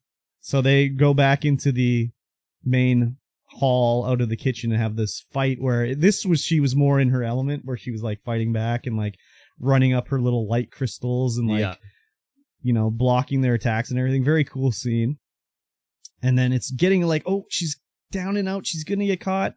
And Bruno throws like gifts at, I can't remember her name, Aisha or whatever. Yeah, Aisha. And, so she like throws a chair at him and like breaks his ribs. And the other guy's going over to like get Bruno and she uses her fucking rubber arm bloop, and punches him out and stuff. Yeah, just starts doing the rubber arm punching. Cameron's there fighting with her too, you know? Yeah. And they're fighting through, like she's trying to get Bruno out. Cameron's like, I'll hold them off. You got to get out of here. And then all of a sudden what was their damage control or something like that? Yeah, damage control comes in. Yeah. Shouldn't they be called Damage Inc.? Isn't that the name of the actual comic book? Anyways. I don't know, but it's the people who go mop up after superheroes. So they show up and they're like, I mean, this show's a little bit for the younger audience. Yeah, for sure. Because it was like, oh really? They shoot them with their little rifle and it knocks these guys out? Like, they have their little pulse rifle. Yeah, I don't know. It just seemed like it was a little, I don't know. They're like super fast. They could have just dodged it or something. Yeah. I don't know. But all the Jins get like knocked out and arrested, and Kamala and Bruno escape out the side door. Yeah. And of course, just as they escape out the side door, she seals it with her powers, and her friend shows up and is like, wait, did I just see that? What is happening here? She's like, you never told me? She's like, I gotta go. Like, you look after Bruno. I gotta take care of business. Yes. And she's a little upset. I like that scene, though, where I can't remember her friend's name, but she's like, to Bruno, she's like, are you okay? And he's like, no. No, it's just straight up no. Yeah. Not okay. So, and I don't remember what happened after that. Like, what was the cliffhanger? Oh, she gets home and the family's like, what did you do? Like, because they see someone from the party, the wedding, sees Kamala pull the fire alarm. Yeah. And so like, why did you do that? Yeah. What is happening? What is wrong with you? What is going on? And she's like, I can't tell you. Yeah. And then she goes to bed and she gets a phone call from her grandma like, hey, when are you coming to India? Yeah. Or, was it India, Pakistan? I don't remember. No, it was India. I think so. Or was it Pakistan? Well, they said they were. Yeah, I guess it is Pakistan because it was part of the partition was breaking up that whole area into different countries. So I think so. Anyway, they're like, when are you coming? And she's like, I'm not coming. And she's like, oh, bring your mom. You got to come. Did you see the train? I saw the train. And she's like, okay. So maybe they're going to go over there. Maybe. I don't know. I think next episode they're going. Okay. I think it'd be easier for her grandma to fly to America. Yeah, but then she can't get steeped in the culture. Okay. And we need to be steeped in the culture. Yes. So, yeah. Next episode should be interesting to see. How many episodes is this being? 6? Just 6? Or is it? I would imagine it's just 6. Okay. Yeah. It's been going great. I don't know. Disney Plus, I don't know why they're doing them both on Wednesday. Like they're doing ObiWan and Miss Marvel. Weird. That was a big mistake. Like the ratings for Miss Marvel have not been too good, like viewership wise. But it's like it comes out the exact it comes out the exact same time as ObiWan. And like people know what ObiWan is. People don't really know what Miss Marvel is. No. It should have been like Miss Marvel Friday, ObiWan Wednesday. But whatever. I mean, the ratings on Disney Plus, I don't know if that is going to affect like season 2 prospects too much. Guess what day She-Hulk comes out on? Wednesday? Yeah. Maybe that's just the day they do it, but I think it was a mistake to release Star Wars with Miss Marvel. Yeah, but maybe it's not even like a Disney Plus thing. Maybe it's like the Marvel section is like Wednesday's the day we're gonna go. Yeah, and at the same time, Star Wars section is like Wednesday is a good day too. Yeah. I mean, Moon Knight Wednesday as well. Yeah, that's probably their day, but like I don't know. Or maybe like Miss Marvel comes out like what's coming out now. Next? Yeah, but like Miss Marvel's going to come out on Wednesday. Is there some other show starting on Wednesday? I don't think so. Like, why didn't they start Miss Marvel next Wednesday? Yeah, why didn't they start Miss Marvel after Obi-Wan was finished? I don't know. It seems weird to me. They could have had just like a stream of content rather than having it. There's probably some show being added on Wednesday that I don't know or care about, but yeah, they do add these weird movies and shit all the time that I don't care about, but whatever. And they also added Doctor Strange on Wednesday, so like. Yeah, we were gonna watch that last night. Yeah, then I didn't come home. Yeah, it's like okay, whatever. Yeah, I'm looking forward to watching Doctor Strange 2 again. Yeah, it's good. I'll watch it maybe. Yeah, you should because it's I kind of like Sam Raimi's movies. Yeah, it's very Sam Raimi. If you like Sam Raimi, then I saw a screenshot of Scarlet Witch looking very much like she crawled right out of the Evil Dead. So I was like, okay, all right. Yeah, it's good. It's but I mean, I already know, like, it's been spoiled. Like, I know, like, I mean, obviously we're talking about spoilers, but like, I know that Reed Richards is in it, and I know that Black Bolt's in it, and I know that Professor X is in it and stuff. Yeah. So, like, I already kind of know all the, like, the cool, like, ooh, the ooh parts. Yeah, so. I went day 1, so I didn't know any of the ooh parts. Oh, very good. Yeah. Except Professor X. Except Professor X, yes. But you didn't know which Professor X. No. Yeah. Yeah. All right. That'll conclude this talk of spoilers. Yeah, we'd normally talk about The Boys, but... Yeah, we would, but I didn't get the opportunity to watch it. Just be prepared for cocks and balls. Cocks and balls more, eh? Oh, yeah. All right. Yeah. One more spoiler, though. Okay. Patreon.com/StreamVoidPod. You can get in there. You can throw some money at the screen, and you can have all of the access. You can have access to this podcast on Sunday night. Or Monday, if I forget to do it. Like last time. You can have access to all of the preamble content, the post-amble content. There is at least an hour, sometimes 2 hours of extra content that you do not get to listen to if you listen to this on the RSS feeds, only on the live stream. And even the live stream doesn't get a half an hour of content because I hit record as soon as Curb sits down in the chair, but even before he sits down in the chair, and you get all of that pre-show talk before we even go live. Man, and it's probably the best part of the show, honestly. It could be the best part of the show. Cool beans. Yes, but for now, patreon.com/StreamVoidPod. Yep, go there. Look at it. Maybe think about donating. Yes, don't think about it, just do it. Yeah, there you go. Let's get back to this show. Really big show. We got a little bit of news now happening. Okay. Activision Blizzard. I've heard of him. CEO. I've heard of him. Bobby Kotick. Reelected. Oh. For another year. For another year. He's on the board again for another year.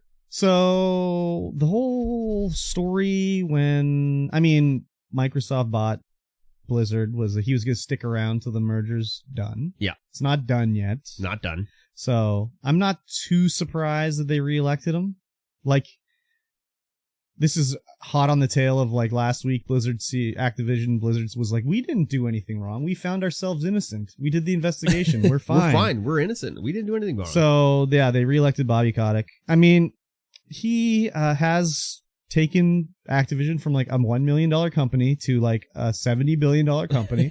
So he did some good. He does. I don't know if good is the word I'd use, but he does know what he's doing. He does know how to make a company money. Yes. So he's going to stay on for the transition. But like, there's not going to be an Activision Blizzard CEO when Microsoft is done buying them out. Like, maybe they'll be the chief operating officer or something, but he's not going to be the CEO of Blizzard. And even if he was, he'll still have to answer to like Phil Spencer. Yeah. Phil Spencer's in charge of the Xbox Game Studios.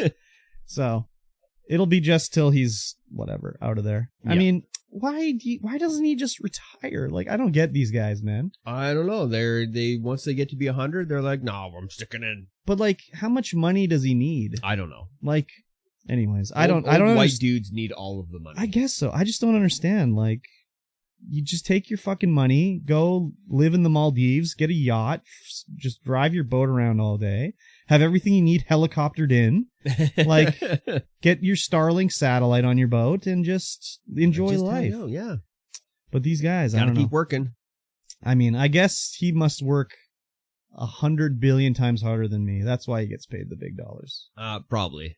It's not that he physically works 100 billion times. His brain works 100 billion times. He's that 100 billion times smarter than me. Yes. Oh, well, I didn't realize.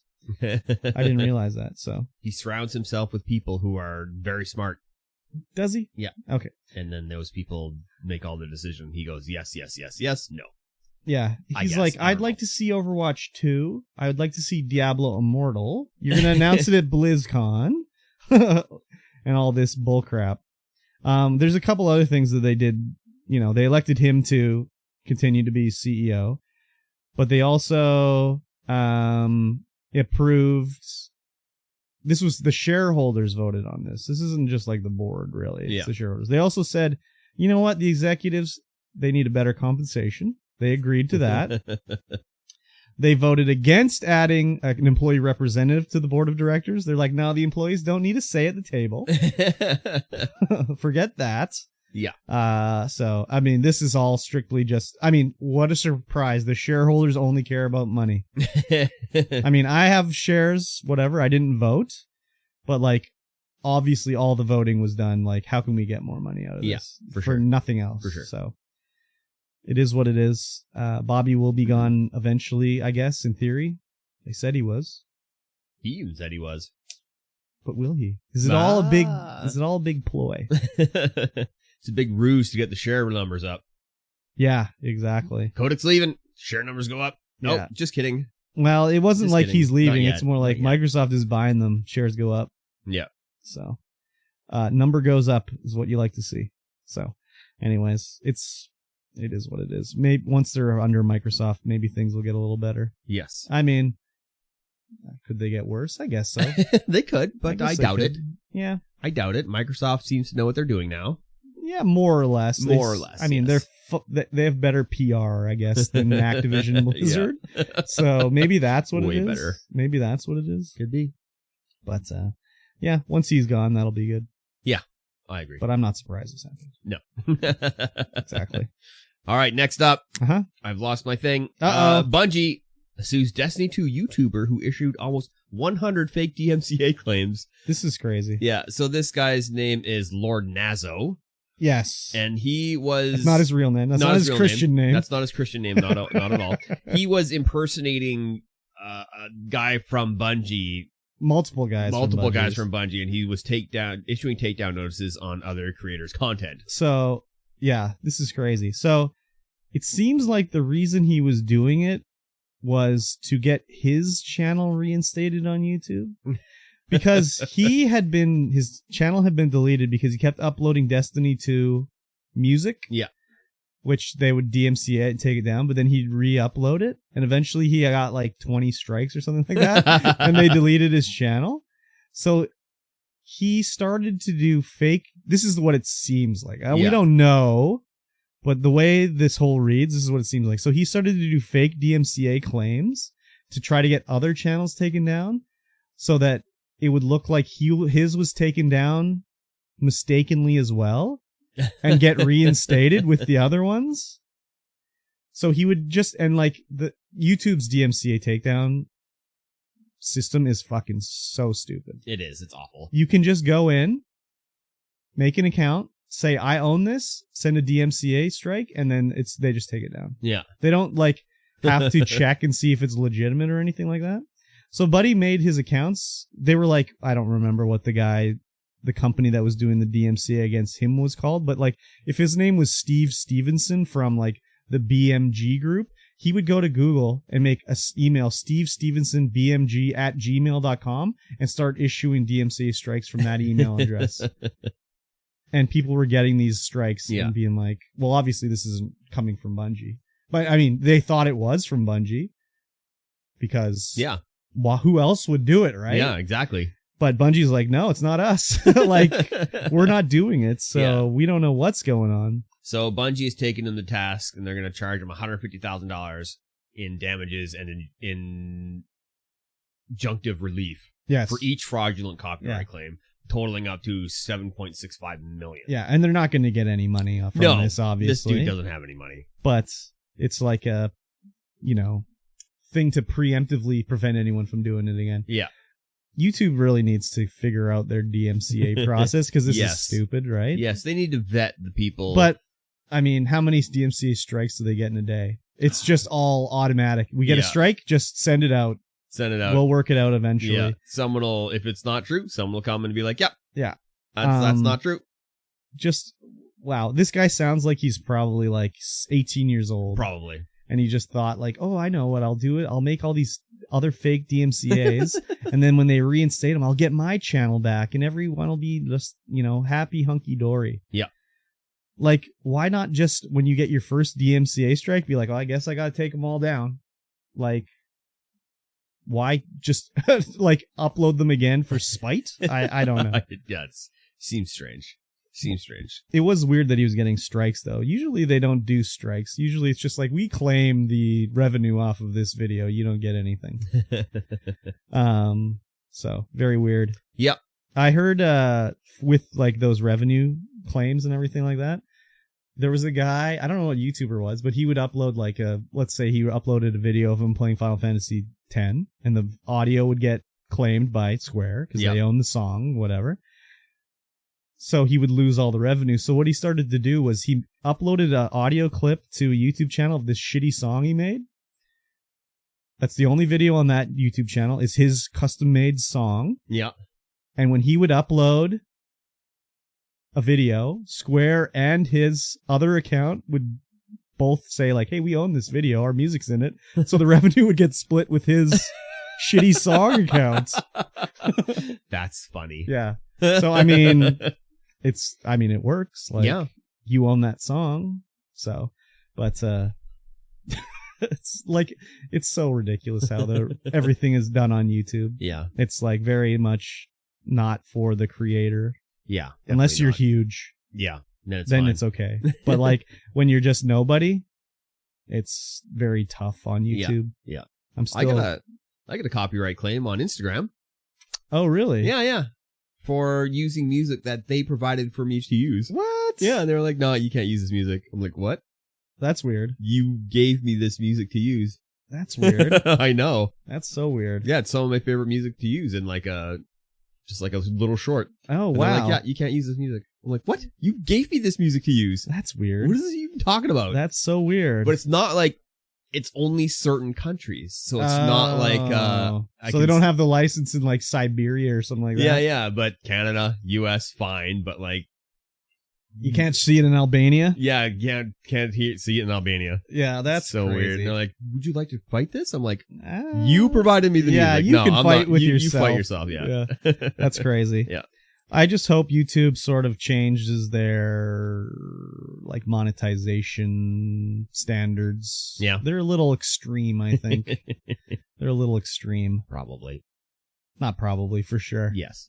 But yeah, what an idiot. This guy. What a moron. Yeah. Yeah. All right, next up. Michael Jackson's Sonic Urban Legend finally put to rest by Sonic Origins. Do you know the Michael Jackson Sonic Urban Legend? Yeah, I've heard that it's like Michael Jackson's songs were used in Sonic.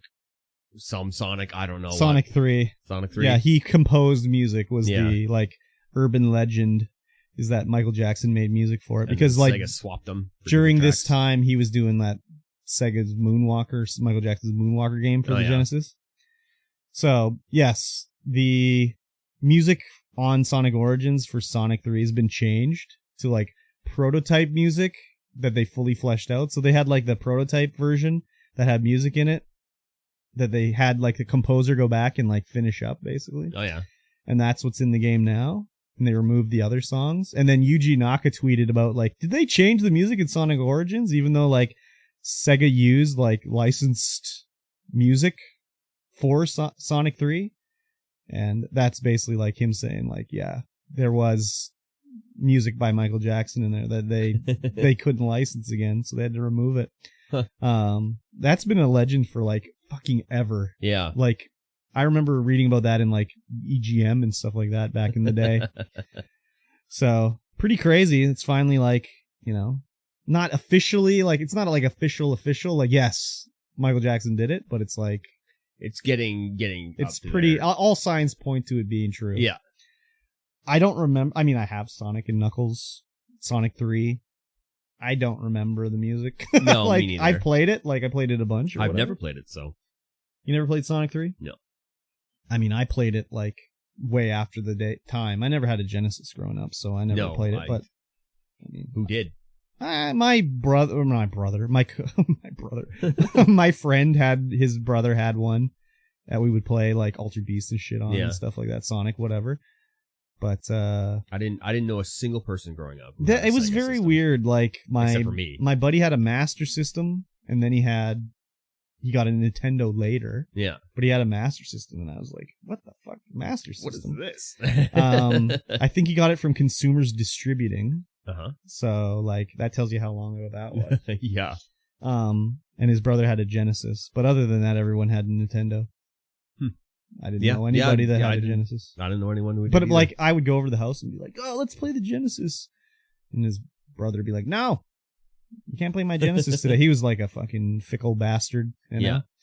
Well, he was also like 10 years older than us too. So I remember being in someone's house and they had a Master System, but I don't know if that's actually my memories or if I'm just like projecting angry video game nerd into my head. Yeah, I've watched so much of it. It's the same for me. Like I remember back in like 1988 or maybe, 87, like long fucking time ago, I had my Atari 2600 and I like didn't know about Nintendo. Like maybe I might have heard an inkling of something. Yeah. But I remember going to my buddy's house and it was like, let's play the video game or whatever. And he's like, "Oh, that's my dad's. We can't play on that video game system or whatever." And I think it was a Nintendo, but like I can't remember, right? But I'm pretty sure it was probably a Nintendo. And it was like the first time I'd ever seen one. Wow. But everything was 2600 up to that point. So. Yeah. Or like 5200 or whatever the fuck it was called. 2600. Well, I mean, 5200 they barely made any. I knew a guy had a 5200. Yeah? Yeah. Wow. Because I remember playing these other games that were like better than 2600. I mean, better looking. Yeah. Like, they're not really that good looking, but they're better. They're not like Nintendo NES level. No, definitely not. They're definitely better. And it was just like, holy shit, what is this thing? His dad was a doctor, so no surprise there. There you go. Yeah. So. Yes. Yeah, so I don't know. Do I want to dig out my Genesis? I kind of do want to dig out my Genesis. Yeah? Well, I want to play Snatcher. Oh, yeah. You want to play that on stream? But, like, then I have to get the Genesis and Sega CD, and you have to plug each one of them in, because they each have their own power supply, and the power supply is, like, as big as a loaf of bread. And I gotta figure out where to plug it in. And sounds like someone's making some excuses. I gotta fit it on the table. The table's 32X edition and put it in the top. Damn it. I don't have a 32X. You don't have a 32X? No, but the other thing too is like it's not the stacking Sega CD. It's the side by side. So it's literally like as big as like a VCR. Yeah, it's crazy. It's so huge. So, anyways, yes, I do want to play Snatcher. I also have Night Trap on the Sega CD. So like, you got to do them both. I don't know, man. You got to do them both. The table's so full of like, I got the PlayStation 5, I got the PlayStation 3, GameCube, Xbox One, 2 towers, like Switch is on there. The table is full, dude. The table's full? Yeah, man. Fuck. Not enough room. Yes. I'll see. You'll see. It'll fit. You'll make it work. I want to. Yes, you should. Next up. Next up. Yes. Final Fantasy is next up. 16. Okay. The 16th edition of Final Fantasy That's will not be an open world game. Yes. Final Fantasy 16 is coming sometime. Yoshi P is directing it. Yoshi. He's the guy behind Final Fantasy 14. And it's resurrection from a turd to a gem. So they gave him the mainline Final Fantasy game. I mean, I guess Final Fantasy 14 was numbered, so it's supposedly mainline, but they gave him a single player game. Yeah. Too. And he said like, oh, we're taking open world like inspiration, but it's not an open world game. Which I think means more like it's not like open world like Skyrim. But it's going to be like open world split up by like segments. Yeah, like you're going to be in this big open world area, but it's not all interconnected. So it's probably going to be like zones like in Final Fantasy 14, if I had to guess. Maybe not as big. Well, definitely not as big. But I do think there's going to be like in between, like you go in the village, that's a little area, and then you go to the next field area, and it'll be a big area too, but it's not like all interconnected like one giant map. Yeah. Which is okay. Yeah, that's fine. I don't mind that. It's an RPG. Even if it's not open area, as long as it's not like tunnel running simulator like most of Final Fantasy 13, then it'll be okay. Yeah. But even then, like, if the gameplay's okay, the tunnel running's not the worst thing in the world. So, I'm excited for Final Fantasy 16. I didn't really play 15. I played a bit of it. It was on Game Pass for a little bit. It's gone now. Hopefully, I think this is coming to Xbox, so I'll check it out. This didn't come out during the Final Fantasy.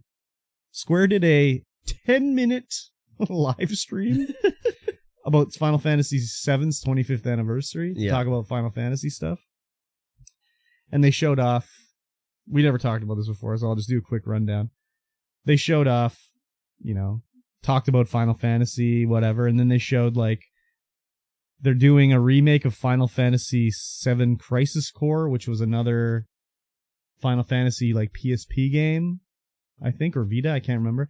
But they're doing a remake of that, and that's coming out on all the consoles. Like literally all the consoles, Switch, PlayStation, Xbox. And it's like, okay, cool, Final Fantasy VII Crisis Core is coming. Maybe Final Fantasy VII is coming to Xbox. And they show this.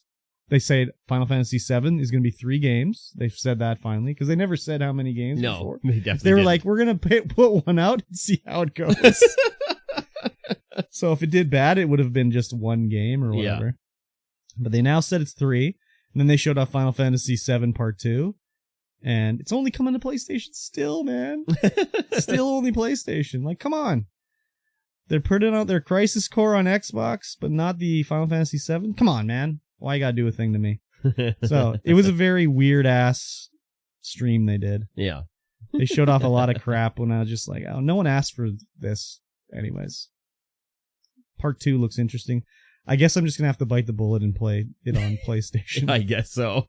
You do own one. I do own it, and I have the game as well. Yeah, there you go. Because it was free. Well, there you go. So I have it. Better play. But I want to play it on X. I don't want to use a dual sense controller. Do I sound like I'm whining? Oh, you're totally whining.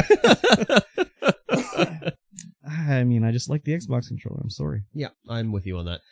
So, anyways, Final Fantasy. Mikey doesn't care. 100% do not.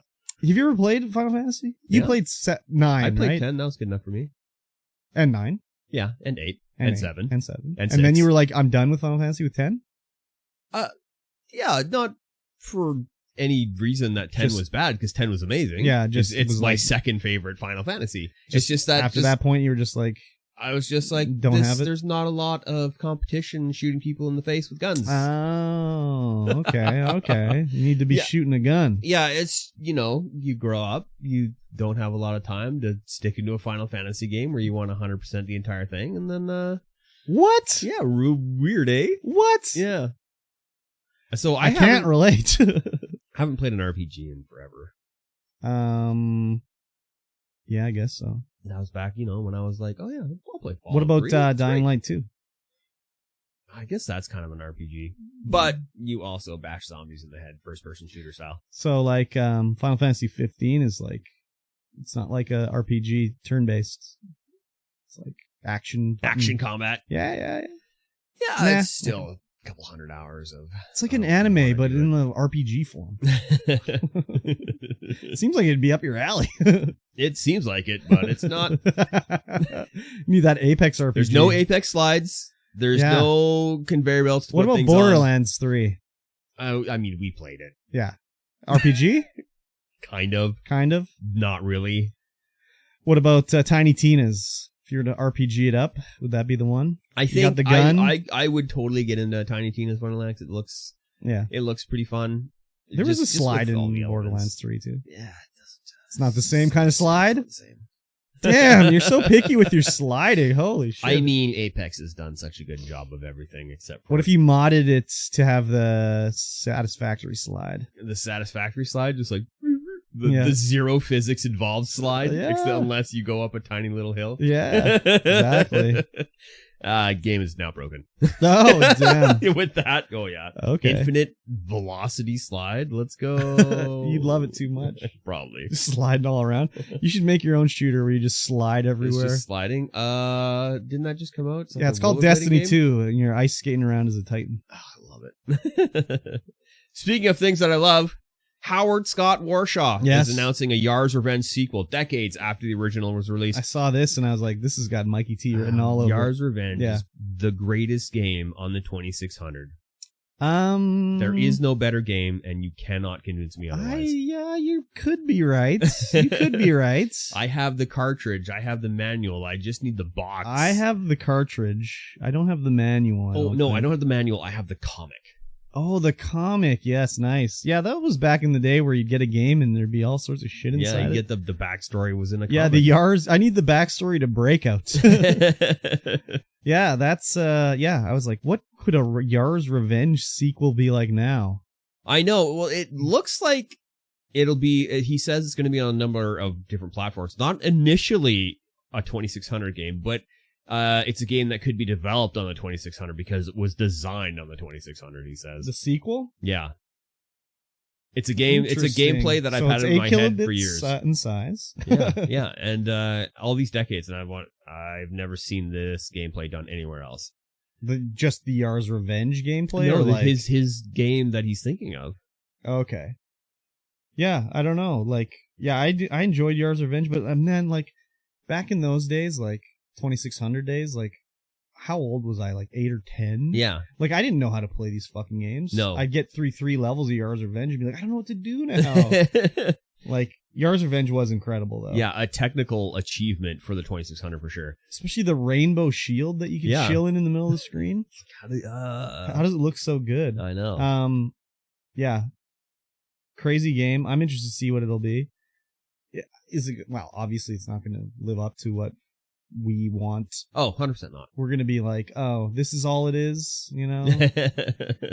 if it's it's gonna be so hard to like hit that right nostalgia plus new gameplay plus like what you're expecting. This game is a formative Mikey T game, obviously. It's almost like a ball block breaking game. Yeah.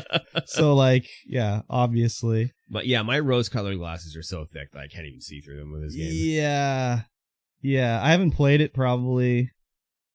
Oh my god, how long has it been since I played Yar's Revenge?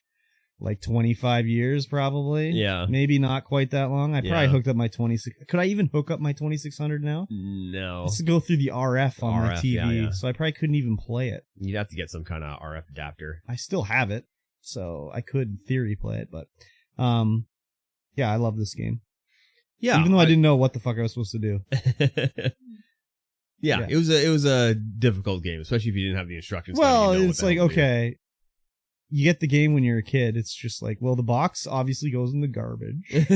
Yeah. The manual, I don't know how to read. Like, that goes in the garbage. The comic book's cool. Maybe I'll keep that. So you don't have, and you're a kid. You're like, to score a high score, you have to do. It's like, I'm not fucking reading this. Like, get out of here. Just put the game in and let's go. So I never got very far in Yar's Revenge. So I never did either. All I remember is I loved every second of it. Oh yeah, I loved it too. But it would be like hiding in the shield section, and I can't get shot by the bolt or whatever. But it's like, what do I do now? I fly over, try to kill the thing. Yeah. So and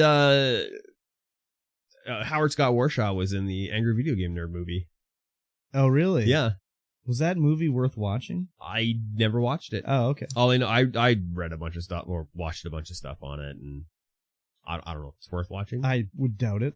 I watched a video about the whole Angry Video Game Nerd downfall, sort of, about how people are upset about how he sold it, and he doesn't write them anymore. He just pretends to be angry with other people's words coming out of his mouth. Yeah, that's you can tell. Yeah, you can tell which episodes he's done and which episodes he hasn't done, and it's very obvious. Like some of the ones there's some episodes where he just doesn't care. Yeah, oh yeah. And I'm like, wow, dude. Well, he's just collecting a paycheck at that point. It is. The whole video that I watched was showing how like the guys that bought it are all like, they'd have a podcast that he has to be on now with them. Yeah. And he's on the podcast, and it's just like, why are these guys on the show with him? Yeah. It's like, well, they own the show, so yeah, that's why they're there. Yeah, and there's a bunch of other shows that he does now too, with like talking about VHS movies in the basement with these couple guys. I don't know who they are. Yeah, the other one was the band that he was in with them. Yeah, yeah, he's in some band, and like their debut performance was just terrible because they'd never played together before. It was during COVID times or something, and they flew in, and that was their first time actually playing together live. Like before, they would just like play or record separately send their tracks together and stuff. So it was terrible. It was like some convention or something like that. So anyways, Howard Scott Warshaw, legend. Yes. Absolute legend. What other games did he make? I mean, back then it was like, well, he did E.T. Highs and lows right there. Well, yeah, but I mean, he had done E.T. He made E.T. The E.T. game. It was completely different from what it is now. Oh yeah. And then he took it to them and he was like, it's done. This is good. And then they were like, well, it's 2 weeks till release. Do it again. We don't like this. Fun. And so he had, I think it was 2 to 3 weeks he had to make this game. He must have smoked a lot of cigarettes. Oh my God. Like, it's just like, how did he even get this out? Exactly. And like, it's garbage. I mean, I understand why it's garbage. It's not that bad. No, but it's very difficult. It's glitchy. It's It's very difficult. But I beat E.T. when I was a kid. Oh, wow. Yeah. So. I didn't know what I was doing. You have to get all the parts and avoid the FBI agents. But if you play that after, you've tossed the book, the manual, everything out, you don't know what you're doing. I think I just was trial and error and I got through it. Nice. You just have to build the phone and you phone and whatever. E.T. phone on. Basically. Yeah. So. Very good. Whatever. Lastly. Yes. Lastly? Yes. Overwatch 2 will replace the original, making it unplayable in October. I can't believe it. I've been saying that forever, haven't I? Yeah, you have. Yeah, like, imagine having 2 versions of Overwatch going, like, seriously. So why? Well, I mean, we've talked about this. Why even make Overwatch 2? Just make Overwatch 1 Well, that's basically what it is, really. Like, all the progress from Overwatch 1 is going to be in Overwatch 2. It's not like that's getting wiped away. No, definitely not. People have spent tons of money on the game. Just slide it into the Overwatch launcher as 5v5. That's the tournament standard. Yeah. If you want to play 6v6, it's still there. This is the classic mode. They do this in every fucking even when they introduced the 6v6 locked slots. Yeah. Where you had to have 2 tanks, 2 healers, 2 damage. Yeah. You can still play free. There's whatever. Yeah. The 6v6 or custom games, like if you want to play, like whatever. I mean, this whole Overwatch thing from the start has been just this fucking clusterfuck. Like, yeah, just a debacle. When it first gets announced, it's single player only. Yeah. And then it's like, no, I want multiplayer. Bobby Kotick's like, no, what are you talking about single player? You've made a mistake. There's multiplayer in that too. You just forgot to announce it.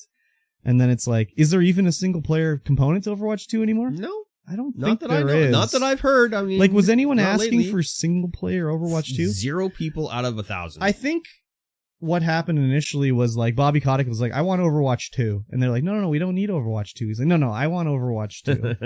And they were like, okay, how can we do this? And they're like, okay, we'll make it single player. Yeah. But Overwatch 2 is single player. And then they would send the update to Bobby Kotick.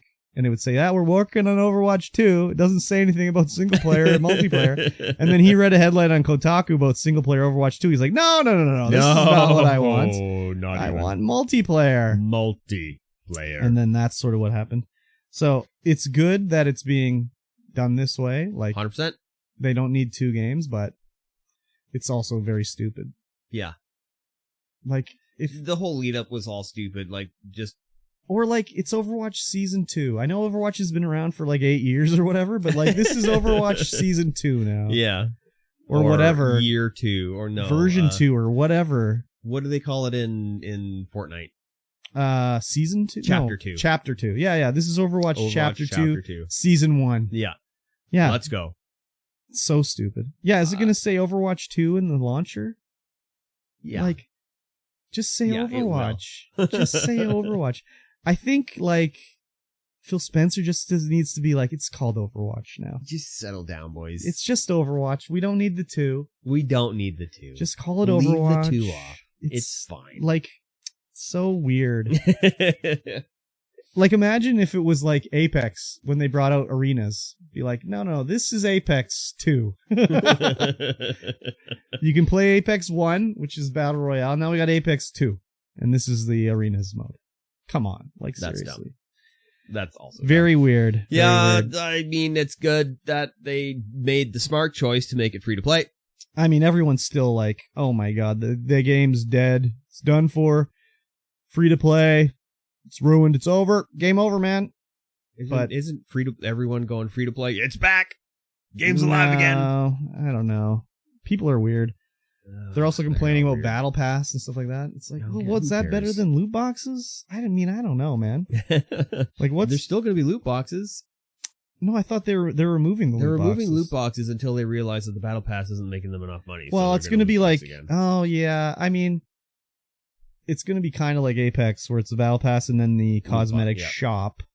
And but like, yeah, I don't know why they would remove the loot boxes. No, just give us the odds of getting whatever. Doesn't matter. Just show us the odds so we can have it in there. Yeah, like people are going to buy loot boxes. It's just like make your either money. Like show the odds or remove them totally. Yeah. Why not show the odds? Just show the odds. People want loot boxes. Like, they want cosmetics. Just put them in there. Make money. And make it so you can unlock them in game. Yeah. Like, add them on the Battle Pass. Like, just go ahead, look at how Apex does it, and do that. That's easy. It's easy. Yeah, I mean, Apex does get a lot of flack when there's the $50 skin that comes out, but like... Or the $220 heirloom. But you don't have to buy it. You have to buy it. Like, it's optional. It's 100% optional. If more people were buying the heirloom every time, they wouldn't be $220. Yeah. Like, the more people that buy it, the less price they'd have to charge. So, I mean... They don't want everyone to have it, but the amount of people that I know that have all of the heirlooms is crazy. Oh, really? Yeah. That is crazy. There are people that have all the heirlooms. And I'm like, okay. Wow. That's crazy. I mean... Yeah, they have to sell it at that much price because they need to make money. Yep. I mean, it seems like a lot. It is a lot, but like they only need to sell whatever it would be, 1,000 of them. Yeah. Rather than if it was at $50, they'd have to sell. Yeah. 300,000 of them. Or whatever. It's that fine line they walk of charging too much to too little. Yeah. And I think it's probably at the perfect balance right now where people are still going to spend that money, but enough people will spend that money that they can turn a profit. I know a lot of people complain about it in Apex where they'll be like, oh, the only people that buy these things are the streamers that can afford it. It's like, well, you can't buy everything that you want. Like, maybe I want to drive a Ferrari to work, but I can't afford a Ferrari. And the only people that can buy it are like the streamers that are really popular. Like... You don't get to buy everything that you want. Sorry, that's not the way it works. That's not capitalism. I mean, imagine the communist Apex world where everyone was wearing the exact same thing.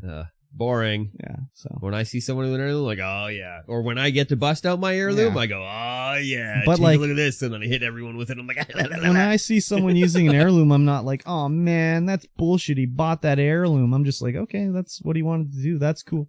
I'm okay with it. Oh, show me its features. Yeah. I mean, it doesn't. I mean, I guess I'm a grown person now. Yeah. Whereas it's probably kids. Oh, I want the mom. Give me your credit card. You don't understand, Mom. I need this. I'll get bullied in school. Mirage is an heirloom, Mom. It's like $200. I'll clean up my bedroom. So Valkyrie heirloom, you can get it right now. I'm good. Amazing. I'm good. Amazing. I kind of want to get it. What is it? Going to. What is it? It's a Valkyrie spear. Oh yeah, interesting. Which I mean, you could have seen that coming, but yeah, still, it's awesome. I haven't actually looked at the animations yet. Maybe I'll do that later today. But back to Overwatch, like yes, yeah, just yeah. They'll figure out a good monetization thing, as long as they don't make the battle pass way too expensive for what it is. I mean, people are still going to buy it. But I mean, like, what's a good price? $10? Yeah. Like a season lasts, what, a month? 3 months? Well, I mean, in Apex, 3 months? Apex, it's 3 months, yeah, something like that. So $10, 3 months, like, that's fine. Yeah. And you don't have to play that every day to max it out. You definitely don't. Definitely not. More than I play, though. More than I play, though. To max it out? Yeah. You're not going to max this one out? I haven't maxed out. I've only maxed out one. Oh, really? 1 or 2, yeah. But, like, you get to like 90, though. Or like I get fairly. You don't get to like the 110 level. No, that's ridiculous. I usually get it up to where the next one's free for me. Yeah. I think last season I didn't, just because I didn't play enough. Yeah. But I probably will this season. And even with Apex, even at the end of the season, if you haven't played the whole season, all of a sudden you play one game and you get like 20 fucking levels, man. Yeah, I know. It's crazy. Like I had the battle pass and I didn't play till the end of the season, and I just like finished. I played one game and I was like 10 levels. It was crazy. So, yeah, it's good. Overwatch 2 Battle Pass, $10. You heard it here first. Yeah, they'll figure it out. Loot boxes will be back. And, eventually, maybe they'll probably do something. I think so. Something else. Yeah, I think. Why remove them if they're going to bring them back? I think they're like, oh well, we don't want to announce the odds, and pretty soon all that loot box money will go out the window, and they'll be like, let's just show the odds. But did they show the odds in Diablo Immortal? I think they have to, don't they? Isn't it law now? You have to show the odds. Not in North America. It's just like in places like Sweden or something, Finland or something, where they have to do it and show it. And rather than that, like, I saw some dude on Apex and he had like every legend or every, what did he have? He had every heirloom or something like that, and he got them all for free because they can't do loot boxes. So he was getting all, I can't even remember what it was. You could get the crafting materials and you could use them to craft them or something like that. I don't remember what it was, but it was crazy anyways. Yeah, they don't have to. I mean, do you know the odds for the Apex? Yep. I don't know off by heart, but they're displayed right there. Are they? Yeah. Okay. Right where when you go to buy one, they're I don't think it's law. I think they just did it. But yeah. Anyways, I can't see them. Did it to stay ahead of the curve. I can't see like Blizzard adding them in later. Like you add them in at the start. You don't add something like that in later. That pisses everybody off. But then again, they always do stuff to piss people off. So I'm probably wrong. They probably will add it in later. Probably. So. Yeah. Anyways, Overwatch 2, as of course, just make it Overwatch 1. We've talked about it. It's dumb. And that will be the end of this podcast. Very good. Yes. So thank you all for coming out and enjoying us if you're live. And if you're not, thank you for listening to us on the RSS feeds. If you liked it, as I said in the beginning of the show, share us with a friend. Yes. Join the Patreon. Yes. Do the things. Yeah, why haven't you joined the Patreon? Yeah, why haven't you joined the Patreon right now? It's 87 episodes of freeness right now? Yeah. 80, that's 1 cent per episode, almost. Pretty much. Yeah. It's a cool breeze blowing through your piggy bank. Cool breeze. Yep. And if you don't want to join the Patreon, you can just put the money right in my hand. Yeah, just walk up to him. You know where he lives. You know where I he hope works. not. I hope not. Well, they don't know where you live, but they sure know where you work. Some of them, because they've seen you and then yelled at you. And it's funny. That is true. All right, guys. Yes, we will see you again in 1 week's time. Bye-bye.